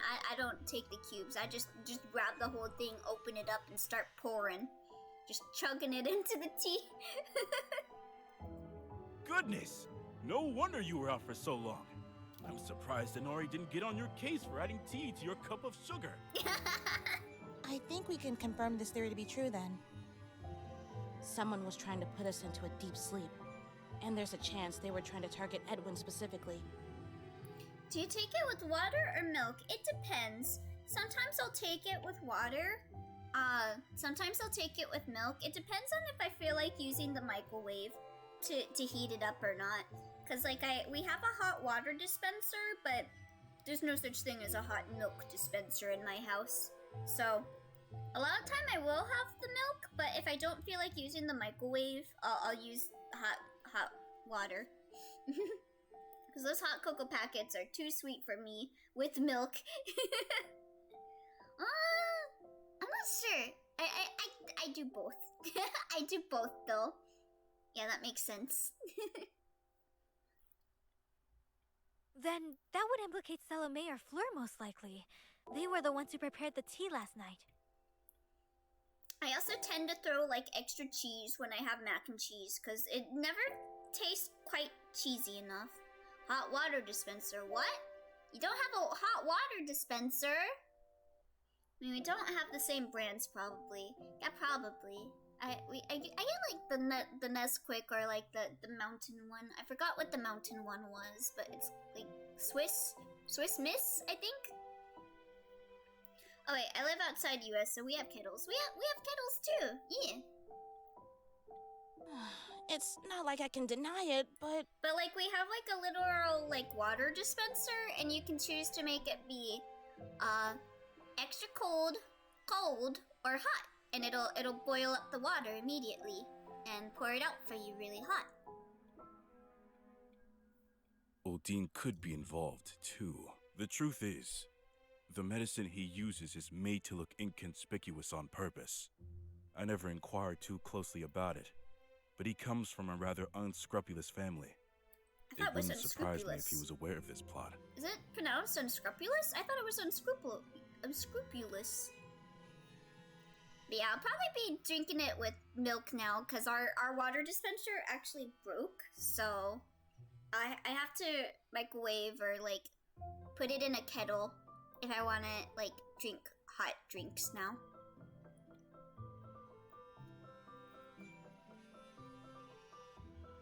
Wait, really? I don't have anything that directly gives hot water. Yeah, it's just like kind of like you put like a water jug in it and then it'll cold or heat it up. I just use a kettle to boil it. Yeah. We actually had a dispenser, but it broke recently. So, and I don't think my family wants to get another one. Kellogg seems to know the most about Olden's family and his circumstances, so Ilona asked him for more information. Olden suffers from insomnia and slept in separate arrangements so as not to disturb his wife. Last night was also one of the rare occasions when Olden was back in town, so he traveled frequently for his research studying magic. Those water dispensers, yeah, those suck. I liked it though! I guess your family was like, dispenser? I hardly know her, and decided not to get another. You're right. I think they were like annoyed with having to put like the like water jug in it because it was really heavy, but I preferred that over water bottles.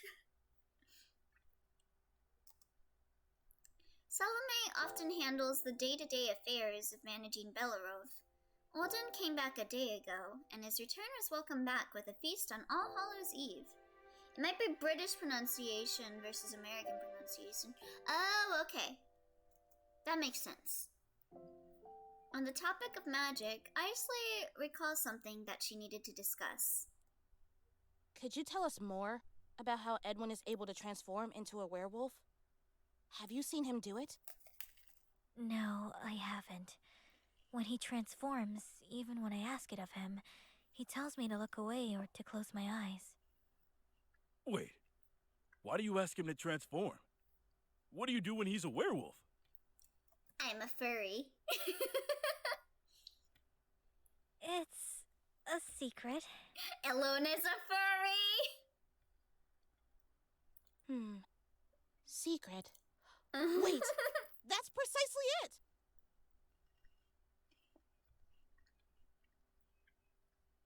Get a kettle, just a small one, for personal use? Oh, maybe. If I get another job, I might buy one. Because it's a bit annoying grabbing the family one out. I heard of shape changers before while studying cursed objects. They would either use an ointment or the pelt of an animal to assume the form of a beast. If the curse was tied to his body, he wouldn't fear you witnessing his transformation. But what if it was an item? If he feared betrayal, he wouldn't even show it to an ally. Cough, throne, cough. Oh, I always forget that throne is a thing. That I have a throne account. Maybe I'll add a kettle to that. If anyone wants to buy me a kettle. Besides, there's always a risk involved in keeping that item safe. So it is better that only the bearer knows of it. Because it could get lost, or destroyed, or... stolen.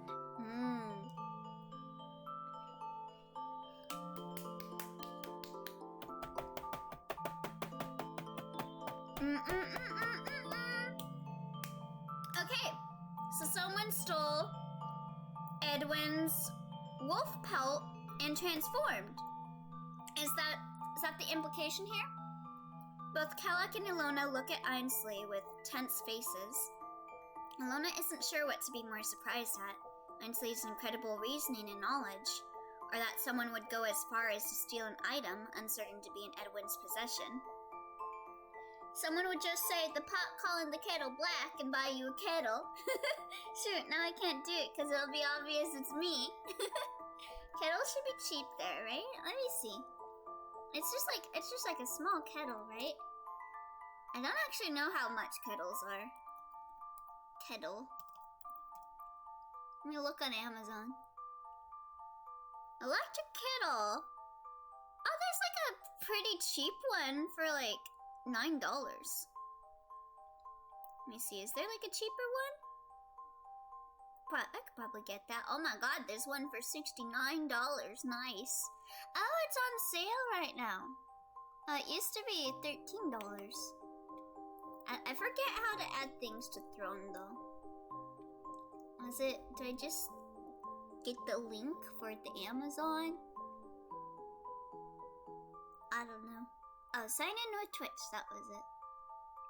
Electric kettle, 9 buckaroonies, yeah! It's $9. I mean, that's not bad. It's cheaper than a manga. Alright. I'll add the kettle for anyone that wants to get me a kettle. Alright, add gifts. Can I just put the link? Do I have to search it up on Throne? Kettle?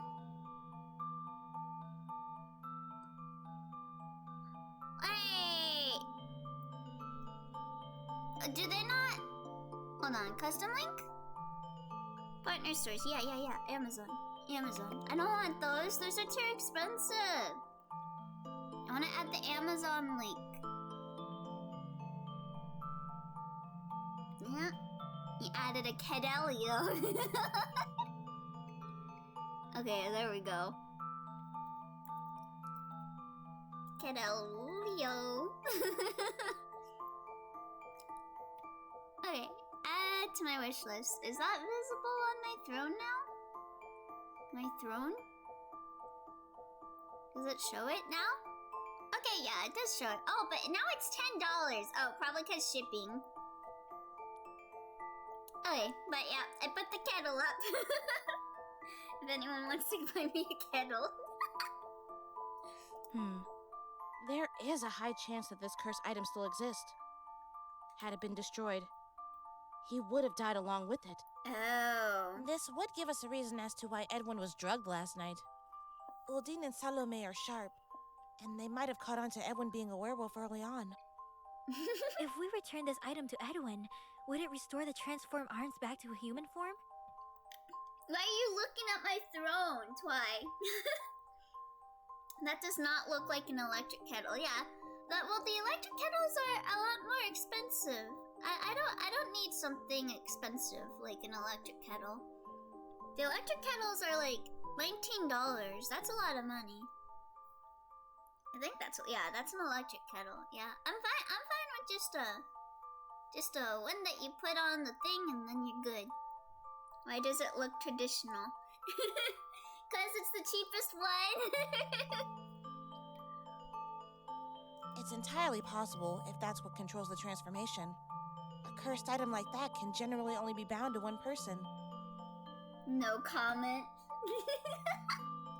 Someone else could have also used it, but Uldeen would understand the consequences of such a thing. I highly doubt it would be him.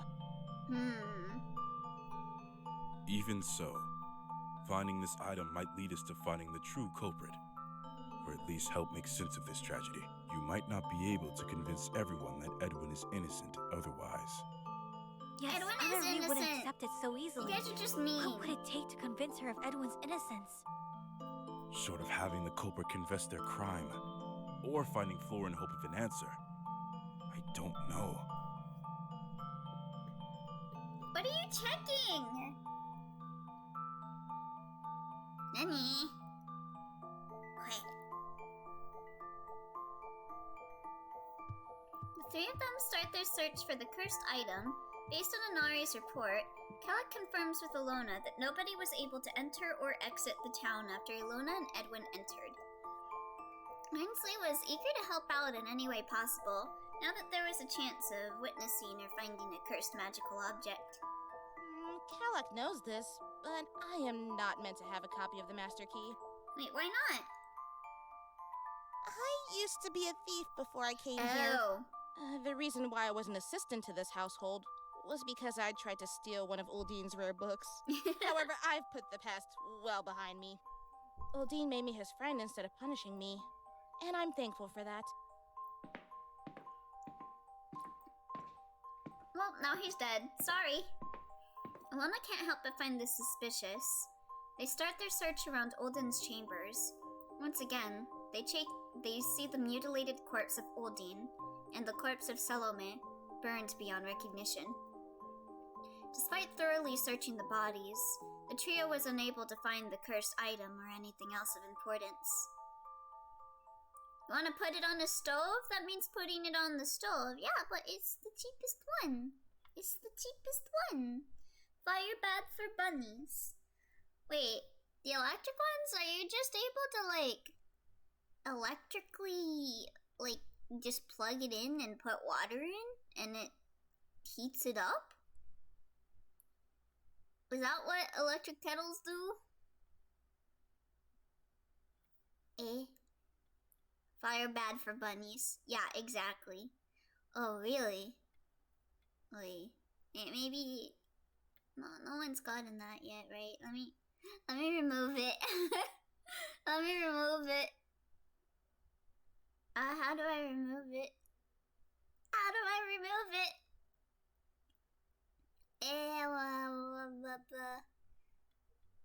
My wish list?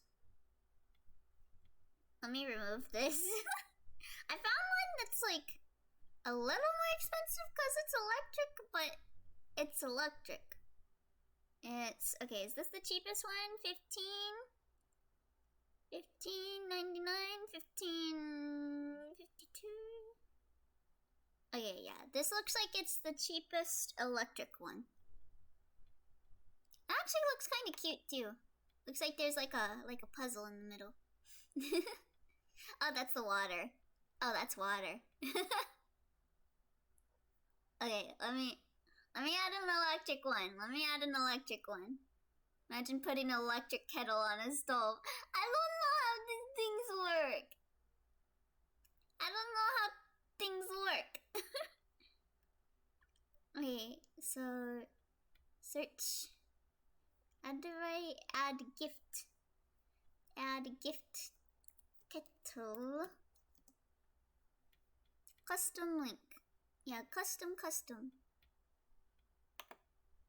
Paste project URL.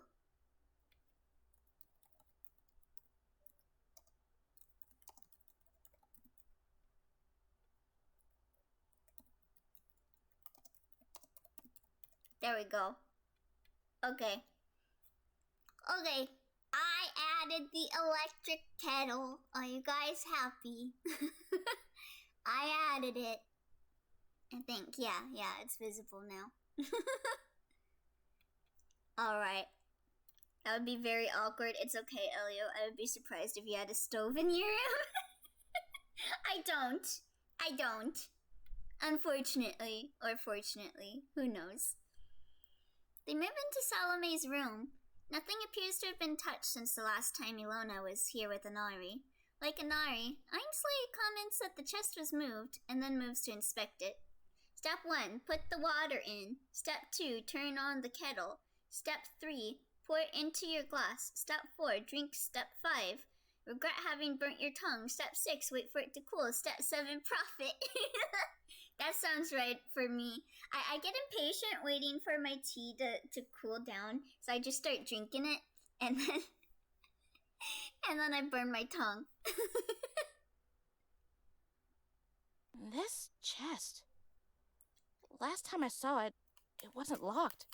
Salome was still rearranging it to look nice. Let me try opening it.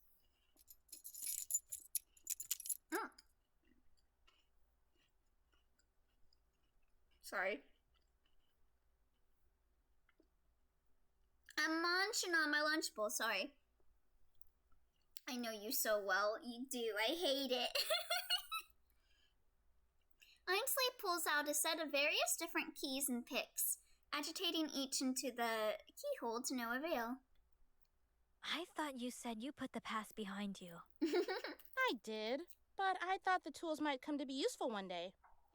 We're doing a good thing, aren't we? Lockpicking is not inherently evil. Okay, Oma. Full of surprises, eh? I trust you're not making excuses now. Of course not. I merely... Aha! I got it!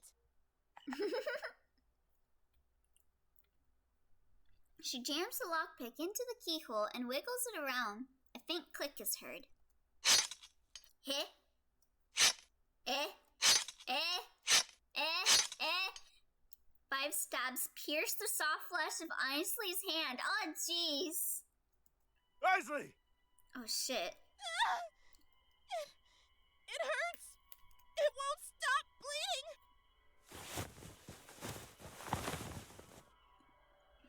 Ouch.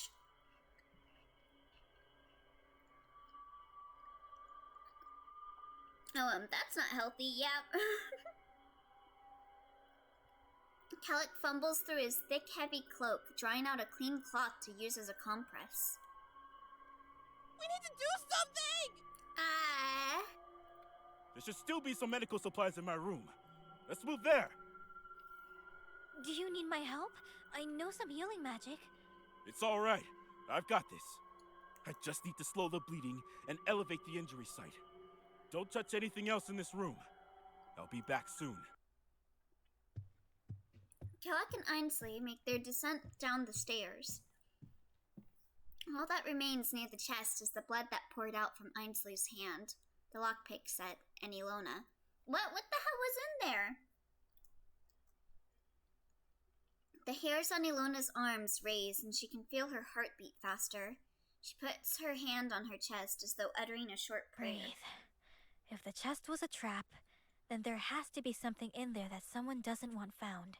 Kellic sus? You think Kellic's the killer? I think he's a nice guy. Despite her best instincts, Ilona picks up the lockpicks Ainsley used. She spots a thin tool and uses it to pry the wood chest open. The trap was already disengaged, the danger gone. She sighs with relief. Girl, what if it reloaded, girl? You would have got your hand whipped. Nestled underneath delicate pieces of jewelry and other finery lay the red and glistening gold of a sash. It has blood-stained, hoary fur on one side. Oh, is that Edwin's? This must be it. Ilona touches the wolfskin. She thinks back to meeting Salome and the distance between that friendly encounter and the thought of Salome as a cold-blooded killer. Wait, so Salome is the one that killed him, but she's dead, isn't she? Salome seems so kind and caring. Could someone like that really be a murderer? Wait, but why is she dead then? A slip of paper falls out with the wolfskin, the contents addressed to a sculptor. Why doesn't he want Ilona to heal? Wait, he does want her to heal. He went to go treat, I forgot what her name was, but he went to go heal her, because he's a doctor. According to the paper, the deposit was paid for, but the project was never finished and was thus refunded. A note explains that the item was delivered yesterday. It looks like Salome bought something, but the final product was never finished. This could be important. I better hold on to this. What about this chest? Did Fleur witness the murder? Did she take the wolfskin and leave it as a message in her mother's room? Is she dead? Where's Fleur? But healing magic. He doesn't have healing magic. He's a doctor. I.e. the dead person's actually Fleur. I was just thinking that actually, because Fleur is Salome's daughter. So maybe she like set up that whole effigy to make you think that Fleur was spirited away, but it's actually her corpse. Ooh, okay. Interesting. But the chest is trapped and placed in the open. That doesn't make sense. Why would she want us to find it only to hurt us?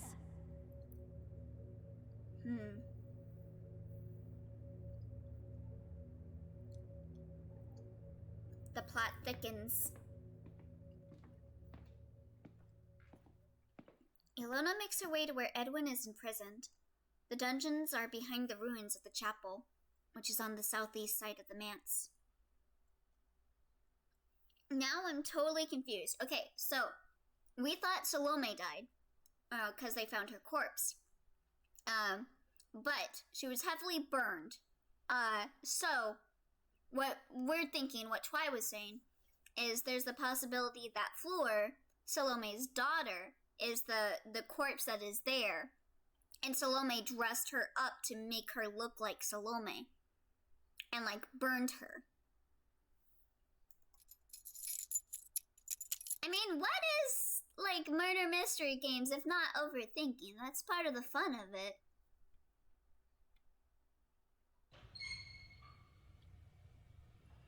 Ilona makes her way to where Edwin is imprisoned. The dungeons are behind the ruins of the chapel, which is on the southeast side of the manse.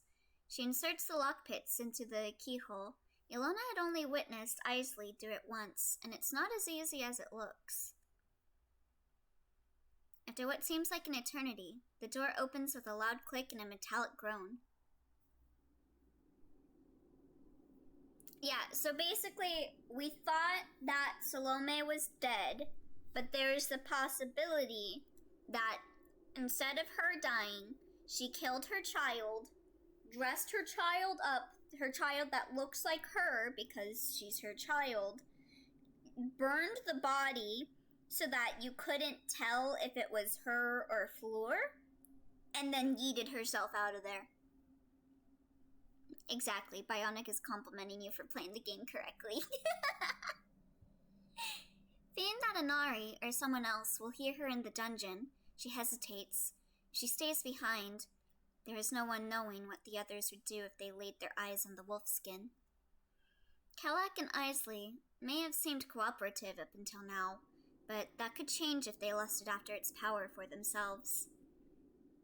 Now is Ilona's only chance to return it to Edwin privately. I must have courage. I know that I made the right decision. If this can ease his spirits, even just a little, then it will have been worth it. We're so close. Salome must be the one who did it. If I can just get Edwin to confirm it, then I won't have any fear. Oh, thank you for the hydrate, Pikachu. Wait, Pikachu? I thought you were asleep. Yeah, what happened to you going to sleep? I'm sleeping, I swear. I see, you're typing and hydrating me in your sleep. As expected of the head maid. Taking care of me even in their sleep.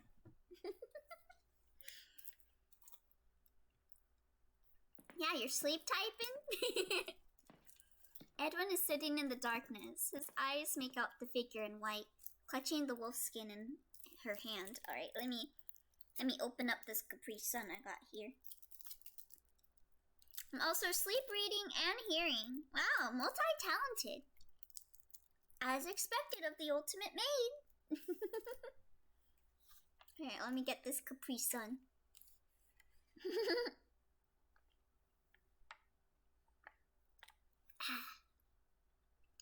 Ilona, you shouldn't be here. Wait, you found the... I was alone when I took it. Too. Nobody wore it either.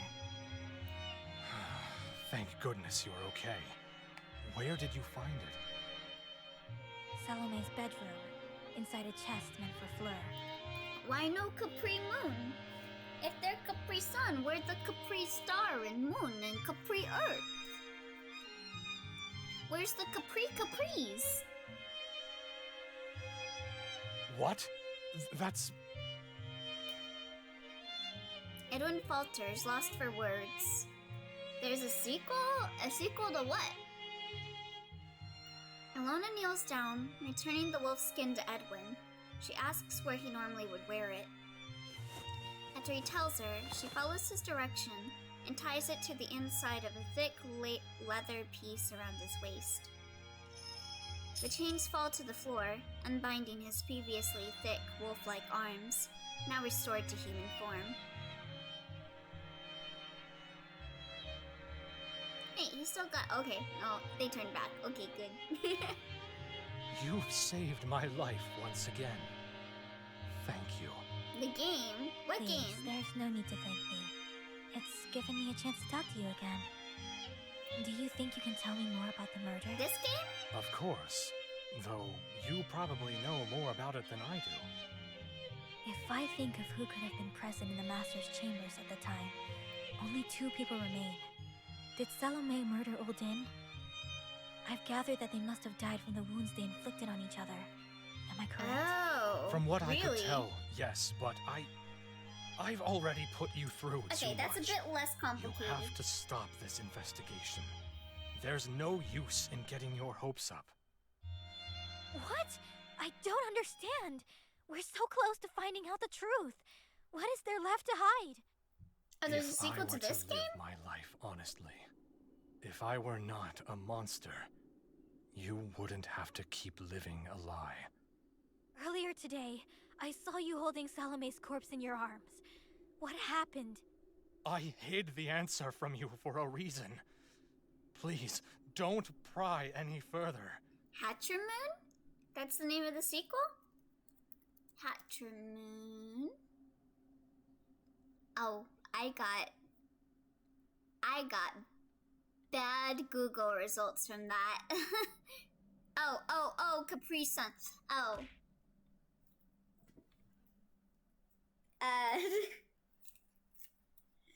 Okay, ID. Hatchermoon, okay. I thought you were talking about this game, ID. You're confusing me. You really did kill her? His eyes are empty and cold. At his loss for words, Ilona's heart sinks. Her hands tremble, and she lowers her head. Are you sure that's not a typo? Oh, that was a pun. Cap, hat, tree, moon. But when I looked up, that's not a good word. That is not a good word, apparently. I don't know. I don't know what Hatchermoon is, but all I got when I looked it up was like Indian sex videos. That was a very inconvenient coincidence. The Penitent is the sequel. Bruh. Okay. The Penitent is an actual game by Tamify. Okay. I also did that, LOL. You tricked us into looking up Indian porn. Thanks, ID. No, there's no way. You couldn't have. I should have said something sooner, rather than have you go through all of this. I'm sorry. I believed you were innocent. If it truly were that simple, then well, I wouldn't have been locked up. She chokes back her tears before gathering her composure and speaking again. My sleepiness increases. Seems like I'll not be able to sleep right anymore, but I can still sleep here. Well, enjoy your sleep, Pika. Tell me everything. Even if the truth will damn us both. I need to know. That was not my intention. Yeah, it wasn't your intention, but it still happened. I retired to my bedroom after Uldine's story about the werewolf attack. I couldn't take much more of it. After that, I fell into a deep and dreamless sleep. God, Edwin's VA is really good. I first noticed the wolfskin was gone when I heard the scream. The faint scent of perfume made me think it must have been Salome's doing. Did you hear me knocking on your door? I didn't know if you were alone. I heard Kelak's voice on the other side. I kept quiet, knowing I couldn't risk opening the door with my arms transformed. Okay, so Floor was like an accomplice then, it looks like, because Salome wanted people to drink the tea with the sleeping drug in it, possibly so no one would see her sneaking up on Edwin to get his wolf's pelt, and also so she could get away with everything and sneak around and all that good stuff. If my sleep failed again, I'll be back sleep writing. Alright, well, hope you get some sleep, okay? There's a damn polar bear in my belt. Oi, where you at in Minecraft, Dwarf? You're in the bamboo forest? Oh wait, no, polar bear, sorry. For some reason I thought you just meant panda bear. Whoops. Polar bears are in the ice caps. So, when Kelak and I left to seek help, you moved to the master bedroom. Why the wolf pelt? I'm not entirely sure, actually. Yes, if the wolfskin had been taken, it surely would be there. I was only thinking of saving my own life. When I broke down the door, Salome was on the ground, barely conscious anymore. The room was full of smoke and ash. She still had some lichen features, fangs and claws.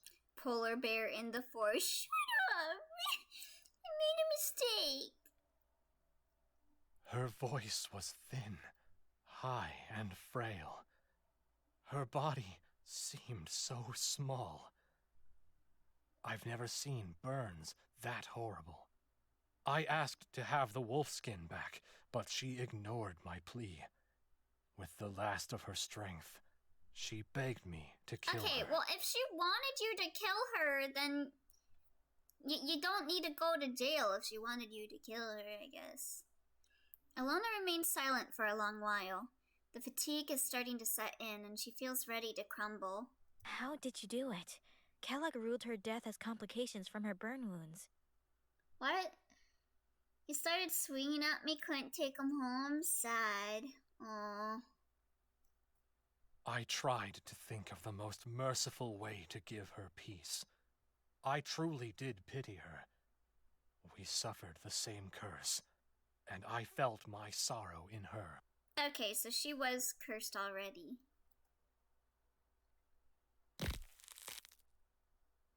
I held her close and crushed the bones in her neck, hoping for an instant death. You're certain you killed her? She wasn't already dead before that? When a bearer of the wolfskin dies, they revert to human form. She no longer had any bestial features when I was done. Ah. So that's what, that one lady was talking about, like, they turn back to human when you kill the wolf. That's, wait, I'm pretty sure it depends on where. Then who burnt her? I think that was Olden, because they got in a fight. Like, she was trying to kill him, and he attacked her back, and he has fire magic. What happened to Fleur? I don't know what happened to Fleur. That's another question. I don't know what happened to Fleur. And as you search for the wolfskin, we found you. Yes. How you found it in the chest in Salome's room, I don't know. Yeah, I don't know what happened with Floor, but it did seem like Floor, they confirmed that Floor was the person that took the sugar and like drugged it, right? So I think Floor was an accomplice in this, so she's probably on the run or something, I don't know. Alone and Edwin fall silent. Even though he had killed Salome, he was not the one who orchestrated the murder of Olden.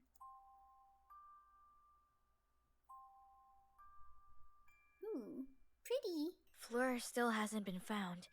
People fear she's actually been kidnapped or taken by the Fae. Yeah, sorry about the ad Do you ID. think that could be the case? Her location was not accounted for during or after the murder. Part of me believes she's more than just a witness. Yeah, I think she was an you accomplice. Believe her to be an accomplice. Or if she were the murderer. This game and stream now turned into an audiobook for me. Well, it is a VN, so... Edwin considers this for a moment. If she wore the wolfskin, perhaps. But if she truly is lost, she'd be suffering the same consequences as I did. It's excruciating to go through. It's true that I killed my mentor, but I am not his murderer. Nya nya. You want me to say nyas for ASMR for Pika? Okay, let me try it. Nya nya. Good night. Nya nya. Pikachu nya. Good night. Good night. Nya nya nya. Nya nya.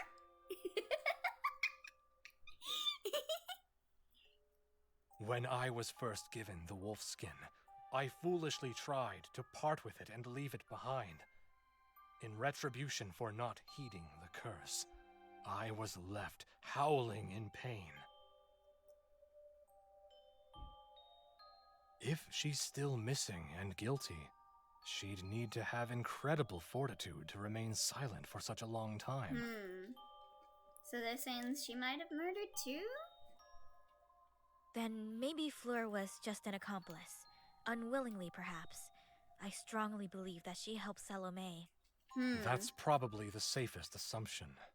Until she is found. Now I don't know if she was an accomplice or just an accomplice. Only we had now. been honest and asked to stay together. No. Had they sought the wolfskin while we were together, they might have killed you to get their hands on it. It would have been just as easy to frame me for that. You know what I like? I think most of us already know Pika. Good night, Pika. Elio. This may have been for the best. Let's not think about that now. I'm as involved in this as you are, regardless. Ilona, listen to me. The people here, they appreciate you. I meant to bring this up in the morning, when we saw each other again. You should stay here. Let them dispose of me. Live and survive. And watch you die? Do you really think I would be happy with something like that? Yeah, I'm you're going to my get wolf what's boyfriend. coming to me, sooner or later. No. Your hurt and pain will heal. You can recover. No, it won't. If you're with me, you won't be able to walk a righteous path. But if you leave me here, at least one of us will survive. No. No, I refuse. Enough. I was well aware of the consequences when I left the Priory with you. I'm not trying to find a way to break your curse so I can return to the Priory, or to repent for my sins. I'm doing it so we can live together without the constant fear of being hunted down. Ilona, you really want? I can't do that if you offer yourself up to be killed. Aww. Edwin goes to reach for her face but pauses. He slips off his glove first and brushes away Ilona's tears with his thumb. One of the many things I like. Live and learn? Oh wait, wrong game. A nun with sins? Yeah, she stopped being a nun. 'Cause she was committing a sin. Yeah, she's a former nun. She used to be a nun until she met him. Then she ran away to be with him. Then we need to survive and break the curse. We'll travel to my homeland, and you can meet my family. We'll live in a valley by a lake, and you won't have to feel lonely ever again. He smiles warmly at her. Her tears subside as he wipes them away. She touches the hand at her cheek, laughing lightly at his comment. I have a feeling with all the things that he's saying, I don't think they're actually gonna be able to do that. Let's not get ahead of ourselves yet. We need to figure out a plan first. Now that you have your wolfskin back, you could easily break through the chains. We could escape. It's always when someone has like the really long, like, oh, when we get out of here, we'll do this and do this and do this. And then I'm like, oh, you guys aren't gonna make it out, are you? It'll be difficult, but I can try. The walls are high, but I could scale them if I transform. If you could survey the town's layout, looking for a part of the wall that could give me some footing, that would help us. Understood. I'll do it. I should go. Someone might be searching for me.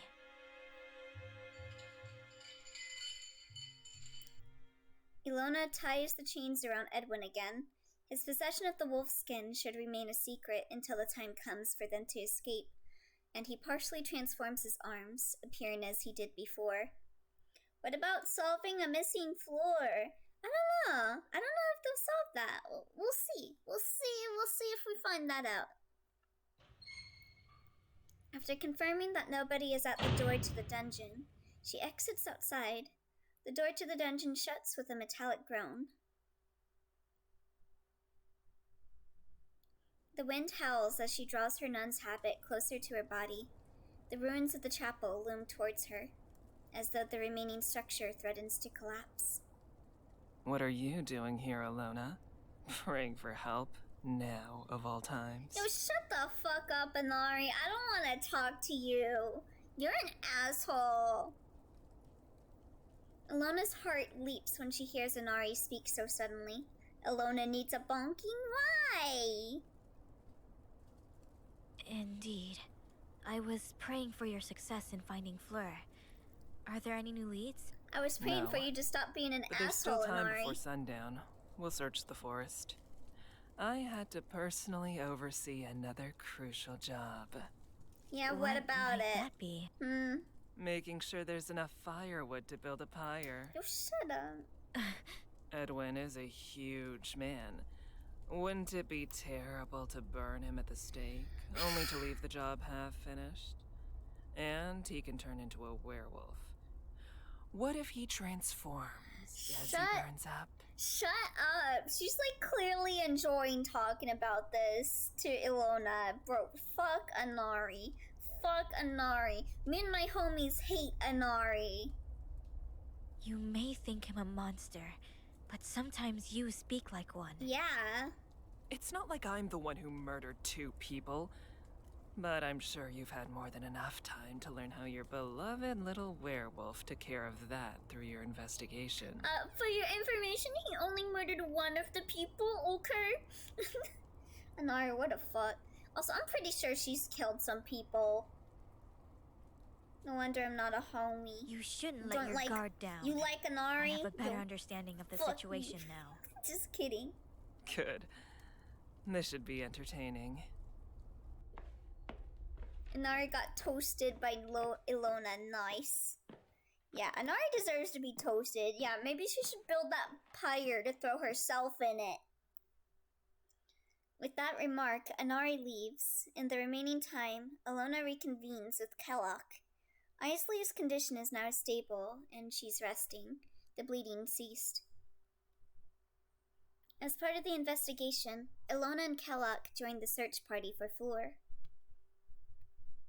While doing so, Ilona searches for an escape route and any part of the wall that looks like it could be scalable. I mean, you can maybe scale on these like windows right over here. Eventually, Kellogg takes his leave to watch over Isley. to make sure her condition remained stable, leaving Ilona in the town square. Oh, and now it's getting dark.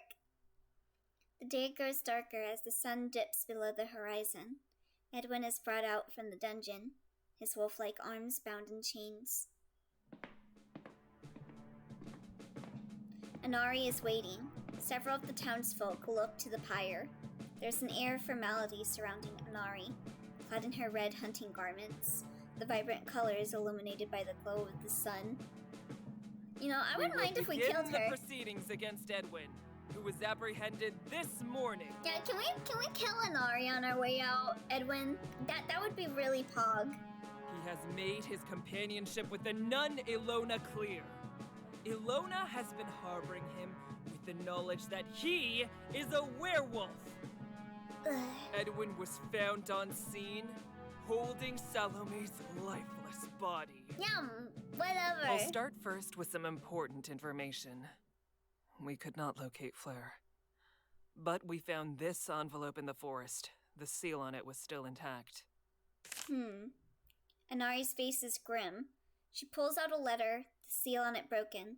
She reads the brief message out loud for all to hear. Was wolf. When a werewolf is human, was wolf. By the time you receive this letter, I will be reunited with who I consider to be my true family. Huh? I could only choose one or the other, and so I have decided to take a test of faith to prove my worthiness. I will strike terror into the one who has abandoned me. Huh?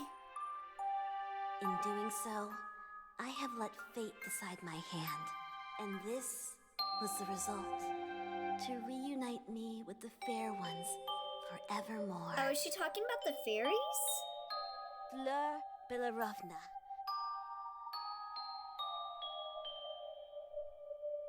We are certain that this is her handwriting. I think she's talking about the fair folk. Is no longer with us. She has been taken by the fair folk. We couldn't find any trace of her, not even her footprints, or any clues towards her disappearance. Also, I'm sorry if you guys can hear my family in the background. With that matter settled, let's proceed with Edwin. The nun Ilona has prepared a defense. Please, rise. We can't hear them. Okay, good. They're being pretty loud right now. The words are stuck in Ilona's throat. She thinks deeply about the contents of Fleur's letter, but it truly sounds like the young girl mysteriously vanished, though a part of her can't accept that explanation so easily. I can only choose one or the other, and so I've decided to take a test of faith to prove my worthiness. Ilona decides that they should at least begin with what they know from the investigation, and thinks about Fleur's letter along the way. This murder had at least 2 conspirators involved, Salome and Fleur. Oh? Go on. You shut up, Both Inari. Salome and Fleur conspired together to drug the guests at the banquet by poisoning the sugar with a powerful soporific. This was given to Old Din by Kellogg last night as part of his medicine to aid his sleeplessness. Kellogg has confirmed 3 doses of this medicine disappeared from his dispensary. During the banquet, Fleur and Salome were able to figure out Edwin's true nature and thought to drug him by lacing the sugar with the soporific. When Edwin was asleep, they were able to steal the cursed item from him and assume the form of a werewolf. All I care about are the deaths themselves at the end of the day. Bro! So, who was the one that murdered Old Din? Bro, I am so annoyed by Inari, bro. Like, we need to hear the details to, like, come to a conclusion about this, Inari. Just shut your ass up and wait for us to finish, okay?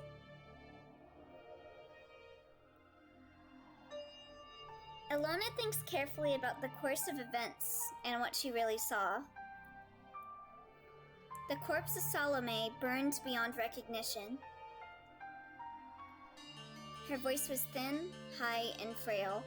Her body seemed smaller, possibly due to the burns. What up? If she wore the wolfskin, A theory appears before her, dispelling the illusion of what she saw. If she is right, then this would explain the tragedy of last night in its entirety. How were you able to identify the burned corpse in the Master's chamber? Her skin was charred beyond recognition, so we had to resort to what remained of her hair and her ring to determine it was Salome. Did Salome have any identifying features on her body? Anything that could be used to set her apart? Nothing that I know of, apart from the mole near her eye. And as I said, her face has been horribly burned. Then here's my answer for who murdered Old Din. The culprit was Fleur. Oh! The corpse of Salome has been misidentified. We were right! How dare you doubt Kelleck's judgment? You must be truly grasping at straws to make such bold claims. We were right! Overthinking who? We were right! You said the corpse's face, hair, and body were burned to an unrecognizable state. The only identifiers we had were Salome's ring and her nightgown. All clothing and effects. Ooh, this music is a bop. This is Fleur's body. Yo! Say we believe for 1 second we mistook one corpse for another. Why Fleur? Why would she ever want to murder her own father? I don't have all the details. This is only a theory if the letter's contents can be believed. Her letter read, "I will strike terror into the one who has abandoned me." Oh. Fleur's letter talks about choosing her true family. Old Din is not frequently in this town, is he? He has essentially abandoned his daughter. Only the guests were drugged that night, but not Old Din, herself, or her mother. She needed him awake to scare him. As luck would have it, Edwin had the cursed item needed for transformation into a werewolf. Her mother was assisting her in this plot. Fleur never intended to kill. She only wished to scare Old Din. Perhaps to convince him to change his behavior. Oh, but Salome wanted to do more than that. So she killed both of them. She assumed the form of a werewolf, Old Din's worst fear. She wore her mother's ring, perhaps to prove she had permission if found wandering at night. As you know, Fleur is fond of pranks and tricks. What better night than All Hallows Eve? God, this song is such a bop. This is all far too absurd. A werewolf has considerable strength, even more than a beast, but it doesn't make you impervious to all attacks. Terrified by such a horrible sight, Old Din did not hesitate to burn Fleur with magic, and driven mad by the pain, she killed him by biting his throat. You may have believed she was taken by the fair folk, but this would explain why you were unable to find her, or even to glimpse any trace of her. She was already dead. Then how do you explain Fleur's letter? Or the wooden effigy of her that appeared in her bed?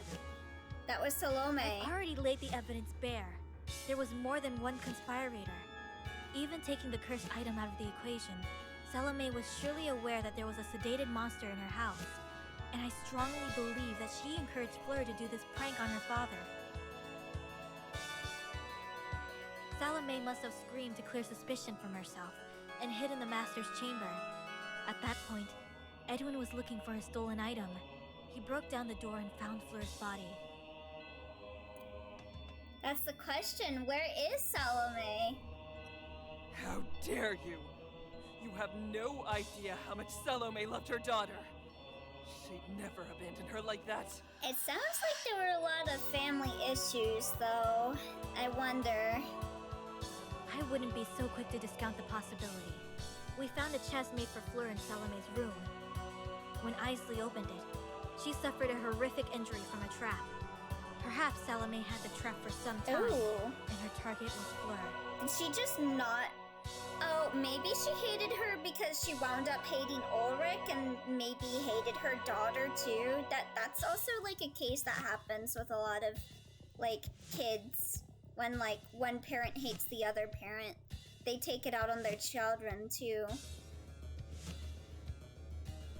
Inari remains silent, but her glare is penetrating and cold. Despite this, Ilona continues. She waited patiently until the Mons was empty.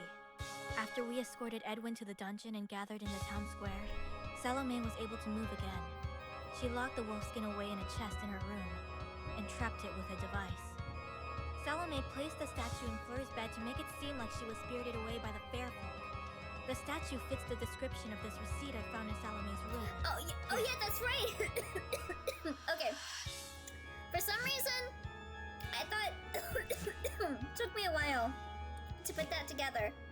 But for some reason, I thought that that receipt was for the wolf's pelt, but it was for the thing of Fleur that was the effigy. She like had that carved. Ilona hands Inari the papers she found in the chest.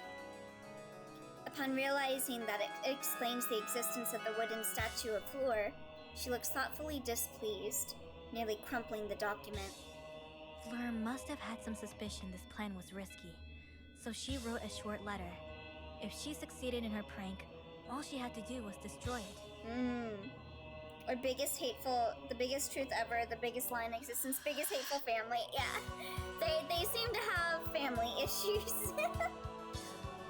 In fact, since the letter was found still sealed, I would suspect Salome encouraged Fleur to write it. To make Fleur's disappearance seem more credible, she placed it in the forest after her escape. Not only did Salome orchestrate this parricide, she survived. Oh yeah, parricide. So like, husband, killing the husband thing. Biggest, most awful, most tragic family in human history. Inari crosses her arms and her brows knit together as she takes in Ilona's theory. You're forgetting something. That's a game you theory. You never explained what Edwin did in that room when he found the burned body. If I were him, I'd hide rather than stay out in the open. Why was he holding the body in his arms? To give her release, I guess. Ilona freezes, her legs shaking. The words are caught in her throat again. As she sees this, Inari chuckled to herself. Yo, Inari, fuck off. You really are awful at keeping secrets. There's no need to talk. I can already tell just by looking at you. Ilona's proposition is met with mumblings, grumblings, dissatisfied grunts, and a few voices of support from the townsfolk. However, it's all drowned out in the eyes and minds of both Ilona and Inari. Ilona is shivering, and the warm rays of sun accentuate the bags under her eyes. Tired, broken, but still standing. Inari's posture remains unflinching, the totality of her being in complete focus. She asks the crowd to simmer down, uncharacteristically somber. There's now only one question that remains, in a clock tower that's ticking away endlessly. So where is she? Where is Salome? That, I can't tell you. I'm certain that my theory is correct, however. I do not care what happens next, Inari. Whether you believe me or not is irrelevant. I've only tried to make sense of what I could from this tragedy. You cannot make me feel guilty for harboring Edwin as a werewolf. He is not defined by his curse, and I want you to see that. I have provided evidence and my theory as you asked. Nothing I do now can change your mind. I accept it, regardless of the outcome. Sister, I would like to believe you more than anyone else. I don't believe you. Why, however? Well, maybe I can tell you some other time. If we even get a chance, that is. In your mind, you may be right. But unless you bring Salome to me, I will not be convinced. The righteousness that you preach is meaningless without tangible proof. So where is Salome? We searched everywhere in this town for her daughter. I can only speculate at this point. Are there any secret or hidden passages in the That would be far too convenient, wouldn't it? You're right. Nothing you do will change my mind. I have been burned by blindly trusting others in the past more times and in worse ways than you could ever imagine. Okay, what? If I am wrong, so be it. When my time comes, I'll gladly accept my penance. I'm glad we were big-brained though. Yeah, I feel insanely smart that we both were like, oh yeah, it was Salome that killed him. Fleur was an accomplice. Yada yada yada. We are incredibly smart, Twy. There's one thing that's certain. Your arrival into this town brought with it the destruction of this family. Yo, shut the fuck up, Anari. If it weren't for you and Edwin, this tragedy would never have happened. No, they would have found some other way to kill each You're other. blaming us Honestly, for being caught in a plot honest. we had no part in. You have done nothing but look for reasons to kill Edwin all along.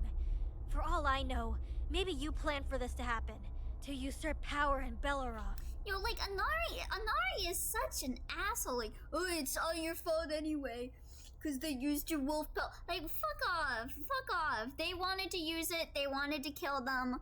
Like, they probably would have found some other way to kill them if we didn't arrive in this town anyway. Like, be honest, Anari. Anari gonna burn herself if Salome is found? I hope Salome appears soon then, because I want her to burn. Not a fan of Anari. I didn't know nuns could tell jokes. As if I would ever wish for such a thing. Bruh. You should learn to choose your words more wisely, sister. It's unbecoming of a holy woman. But I had the nagging suspicion you were a heretic from the first moment I saw you. Someone like you could never win. Bro, oh my god, I hate her. She keeps doing like these mental gymnastics, like, you're wrong, oh, you're right, but you're wrong, oh, you're right, but you're wrong because they did it because of you, Anari is breaking. She is. Are you saying she's hot? Not right now, but if she burns, she'll be hot. In the pits of hell. At Anari's signal, 2 town guards move in on Ilona and grip her arms tightly, drawing them behind her back. They bind Ilona's hands together with thick ropes. Ah! Let me go! Bro, what the hell? They did nothing wrong! Ilona struggles and tries to shake the men off, but the guards do not relent. One grabs her by the hair and pulls it, the pain making Ilona wince in agony. Wait, is she...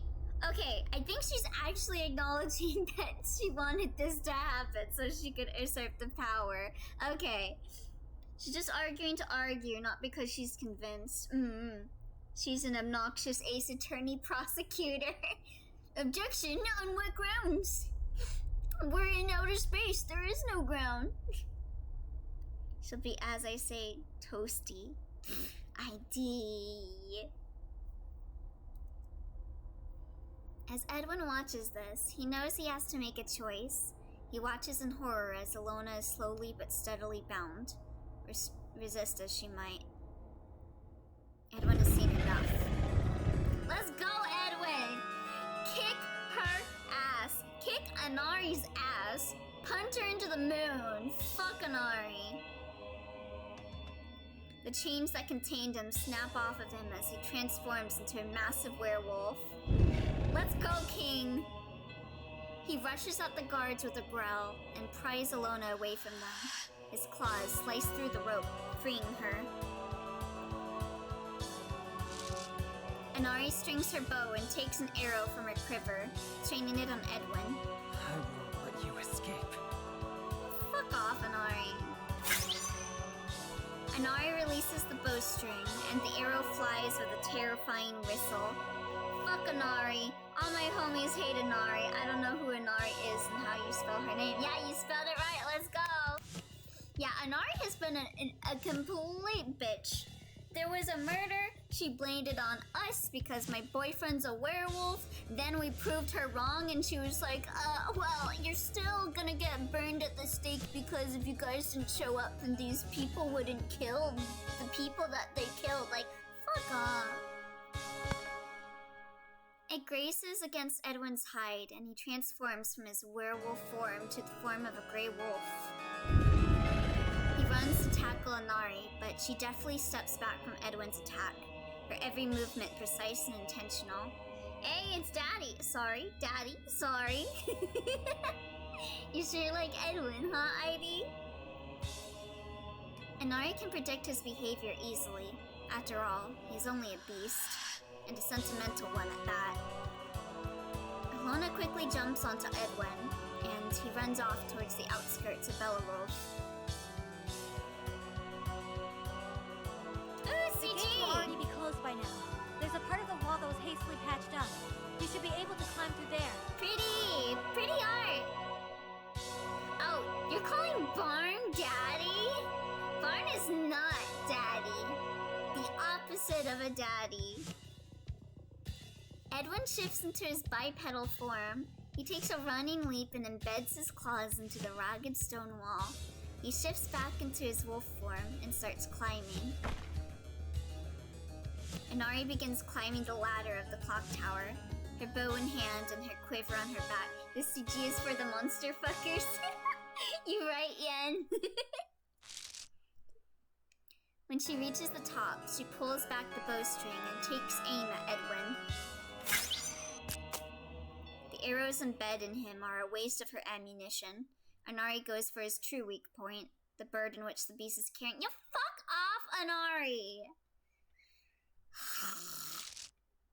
Ilona, oh my god! Edwin shields Ilona, clutching her close. 3 arrows pierce his hide. He's taken worse beatings than this as a werewolf, so he grits his fangs and continues on. He will live. He has to. My name, however, is not Daddy. Please refer to me with my Fallout name, Mr. House. Barn, is that true? No, it's not true. He's not Daddy.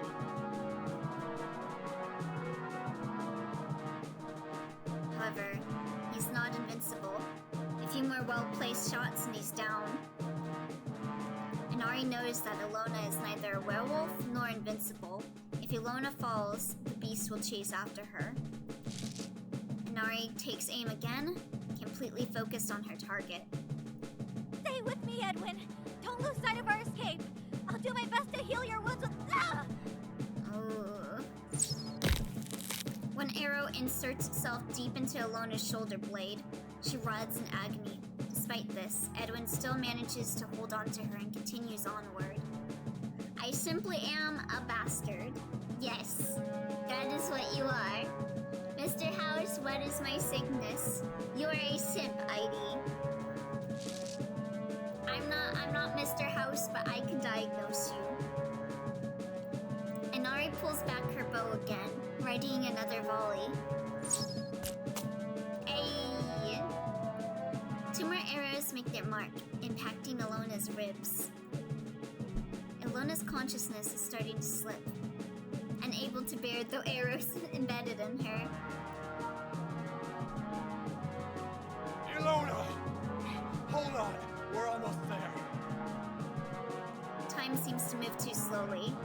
How much more agony can they endure? Edwin grimaces past the pain of his sustained wounds. I'm afraid it's fatal.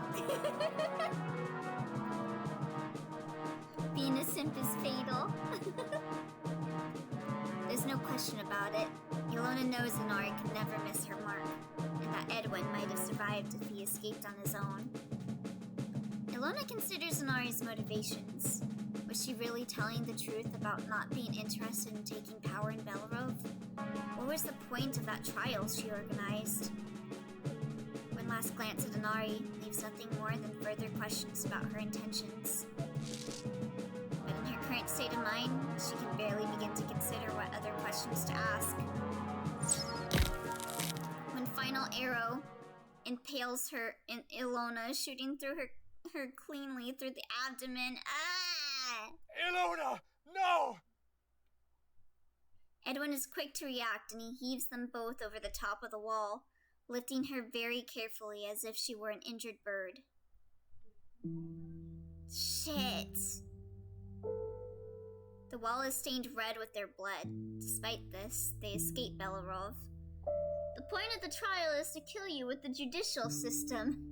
It's the bad end, let's go. This is a kinetic visual novel, there were no choices. This is true end. Yeah, not the abdomen. Edwin marches on with Ilona in his arms. It's too dangerous to be out in the open. They search for a place to rest, as dusk awaits them with open arms. Ilona heals the wounds that pierced her abdomen through, and the blood slows. However, the wound does not close completely. The other arrows stuck in them would prove more dangerous to deal with no surgical equipment to use. Edwin, set me down. You're more injured than I am. Ah!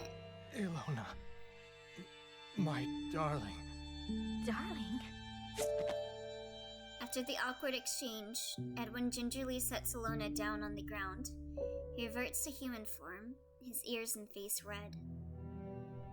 Ilona tries to heal what open wounds Edwin has, not saying a word.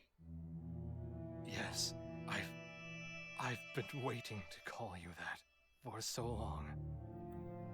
What a fool I was to keep what I felt about you hidden. What's kinetically the bad end? Edwin, please.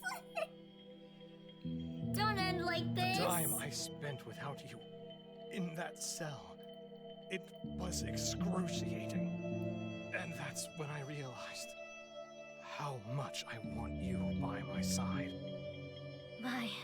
The exhaustion must be getting to you. So you weren't joking about wanting me to meet your family. Thank you.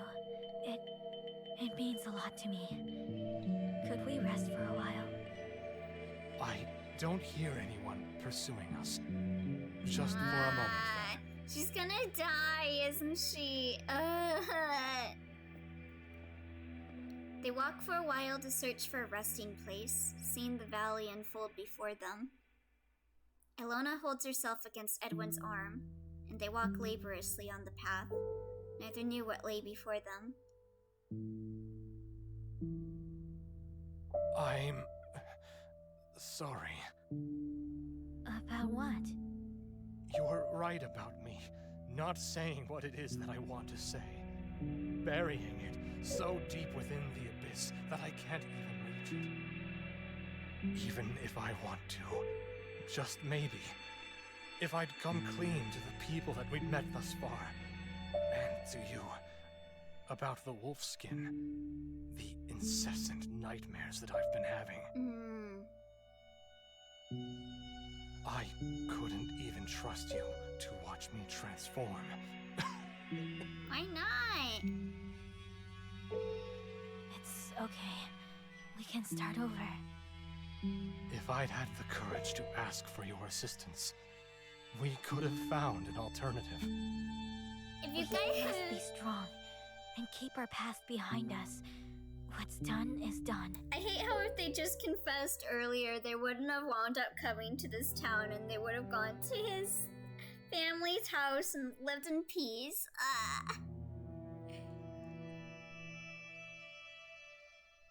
Besides, I'm here for you now, and you are for me. I'm sure that God has tested our resolve more than enough. I would like to believe that.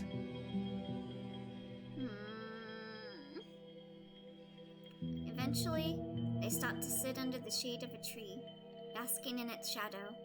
Their breath is ragged, but in sync with each other's. Ilona rests her head on Edwin's shoulders. Edwin and Ilona stay silent, each listening to the breathing of the other. They both feared when they would only hear silence. The grievous wounds would prove to both of them that they were alive.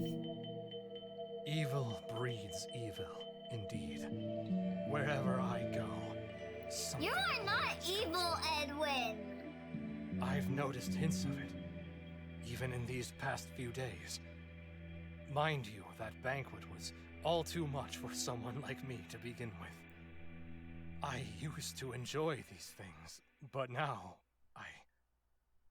I know. Everybody had something to hide. That fear only led to mistrust, and this to violence. When we were all alone, yet turning against each other. Murder and her lover escaped both injured. What the fuck?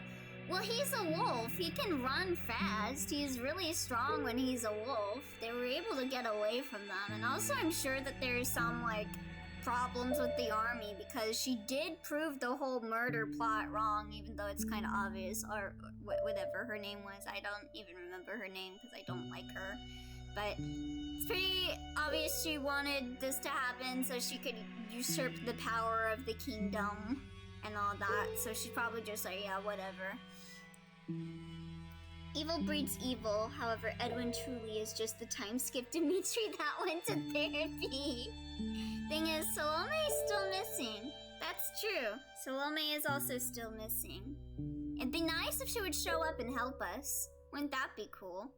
I know I'm in no position to say this, but I see the absurdity of it all now. There is no point in hiding. It does no good. It's hard sometimes to be vulnerable, isn't it? No, she proved that it was wrong. No one you can trust. Nobody to confide in. She legitimately gave all of the reasons. And, like, she recognized that she was right, but she was still like, oh, well, they wouldn't have murdered if you didn't show up. For some fucking reason. That doesn't make sense. And you cannot close this distance with others, because you always second-guess intentions. There's nothing worse than feeling alone in the world. Is that why Salome did what she did? I do not know, but I pity her. Ilona hears Edwin's breathing slow. Ilona is too weary to use any more healing magic. They can't remove the arrows that have pierced them, or the two of them would surely bleed out and die.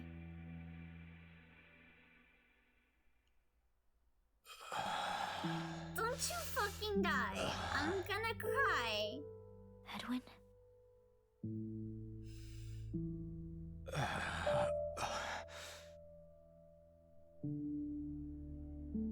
Ed. Yes, love. I'm still here. What is it? Is it okay if I close my eyes for a No, while? no, don't close your eyes. Do not close your eyes. You may. No, I'll keep watch. No, so you can rest. No. I wonder what your family is like. It's a big family. They'll definitely welcome you. Don't you fucking close your That eyes. sounds nice. They can't have life and love.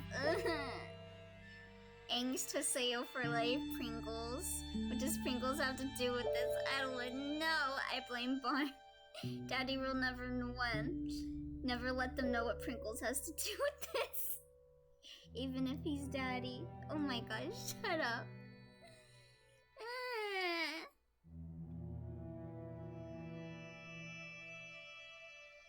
Edwin watches the brilliance of the sky and clouds, gradually darkening. With Ilona by his side, he relishes in the peace and comfort. Ilona, love. I'm here. Did you need anything? Okay, God. I just wanted to say how much I owe to you. You're always thanking me. Ed? Yes? Do you think you could hold me? I want to lie down. Of course. I'll lie down with you. We should be safe here. Thank you.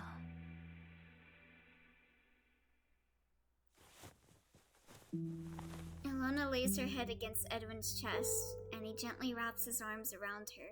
He heaves a contented sigh, yet the arrows piercing him still dig into his weary body. Edwin thinks of the time they met, reading aloud poetry and ballads together. He strokes her hair, speaking softly in a murmur.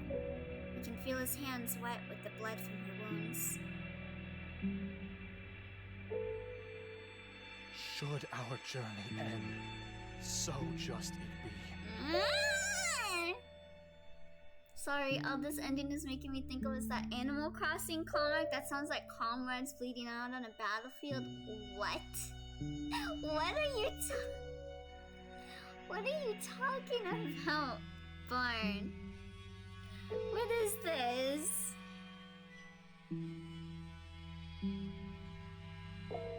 Oh my god.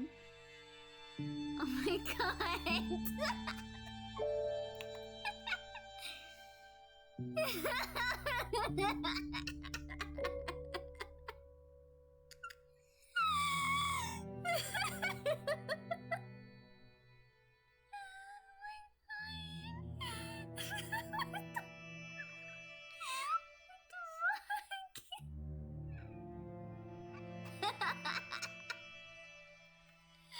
I hate this. I might get it, and we could be friends in it. Yeah, we could be friends. You can come to my island. That sounds nice.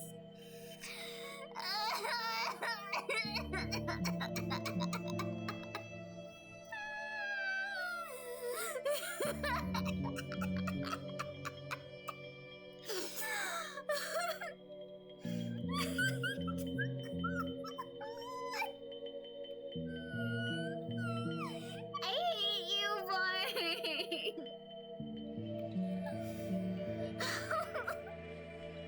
I am lost no more. I lay to rest. The sun bestows its blessings over me, while you wait beside. I flourish with the bountiful verdure. Though words are withering, in all uncertainty we usher. I bid you know, I love you. I love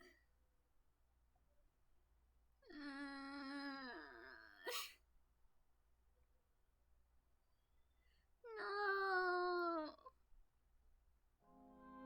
No. You can't just. No.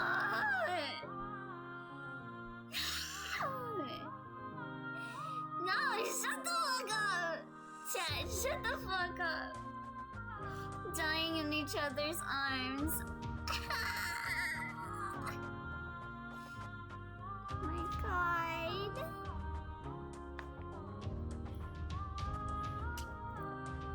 Actually, peak writing.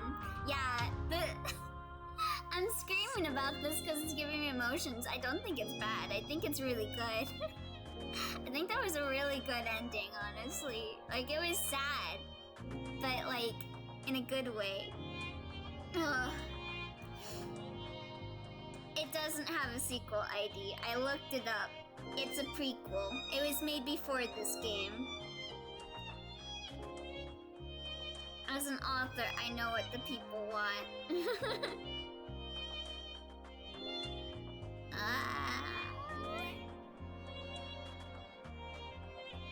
God, I got like tears in my eyes with that ending. Oh, that was great. That was a really good VN. Edwin has supernatural healing and lived on while Ilona died. He lives with that guilt for the rest of his life. The end. It's not a sequel, guys. It's a prequel. I believe it was like a thing done for like a make a game with one asset challenge that they did in a couple days as like a thing with the OCs, and then they decided to make like a full-fledged VN with the character. Listen, an immortal or non-human ex-human is my shit. It always ends so tragically too, doesn't it? It's always one or both of them dies. God. Come the nutrients the ground feeds on in your grave. Shut up. I demand an afterlife sequel if it exists. God, I've read that as free pilk. God damn it. Slum is still missing, yeah. So that's something to think about too. There is potential for more stuff in this. So is Elia's heart. Sometimes you don't win. Shut up! Shut up!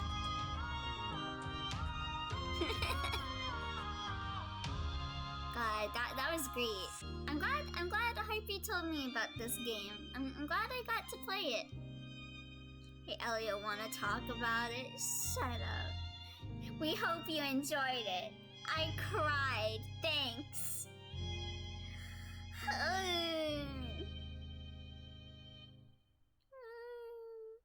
That's the end? Is that the end? We are found. Praying deep in dead of night. You have found your path. Praying still, no end in sight. A pure heart perseveres. Praying, no desire, delight. A serene soul you see. Bring back those melancholy hearts. Cleanse these with your soul unbound. Out of sorts, but not far gone. With you, nothing lost is found.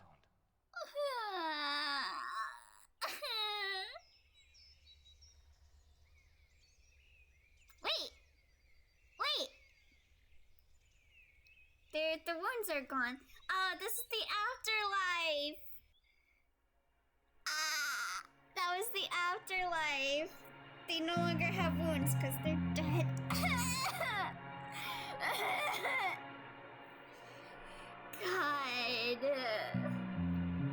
Oh, Jesus Christ. So for New Game Plus, for nothing changes, but Anari has a funny hat. Yo, fuck Anari. I hate Anari. Anari's a fucking bitch. These people wouldn't have died if Anari just fucking accepted that she was wrong and got over her stupid ass hatred for wolf people. Fuck her. We still got an afterlife sequel. It's not a sequel, Heidi. It's a prequel before this game. In this art, Ilona can just get her face cheeks crushed with Edwin's pointer finger and thumb. But still, Salome is still missing. Yeah, that's true. That's true. There could be something done with this. Or, I don't know. But yeah, it was really good. It was a really good VN. I really enjoyed it. I felt incredibly big-brained when I figured things out about the murder. Me and Twy guessed it right. And then it was incredibly sad, but incredibly well done. Incredibly well-written VN. Really good VA work, too. Like, I really love Edwin's voice actor especially, but all of the voice acting was really well done. I'm still happy. Is that a tear in your eye, Twy? But yeah, I have a feeling Harpy might be watching the VOD on YouTube when this goes up. So, thank you again, Harpy, for telling me about this game. I'm crying real tears right now. Thank you. It was a really good game. Really great. Really great game. Not just one, multiple. If only I had my crying emote finished, that would be the perfect time to use it for this stream. The after credit stream is basically the after. Oh, that was the afterlife sequel you asked for. I see. But yeah, that was Wolfskin's Curse. Thank you guys for watching.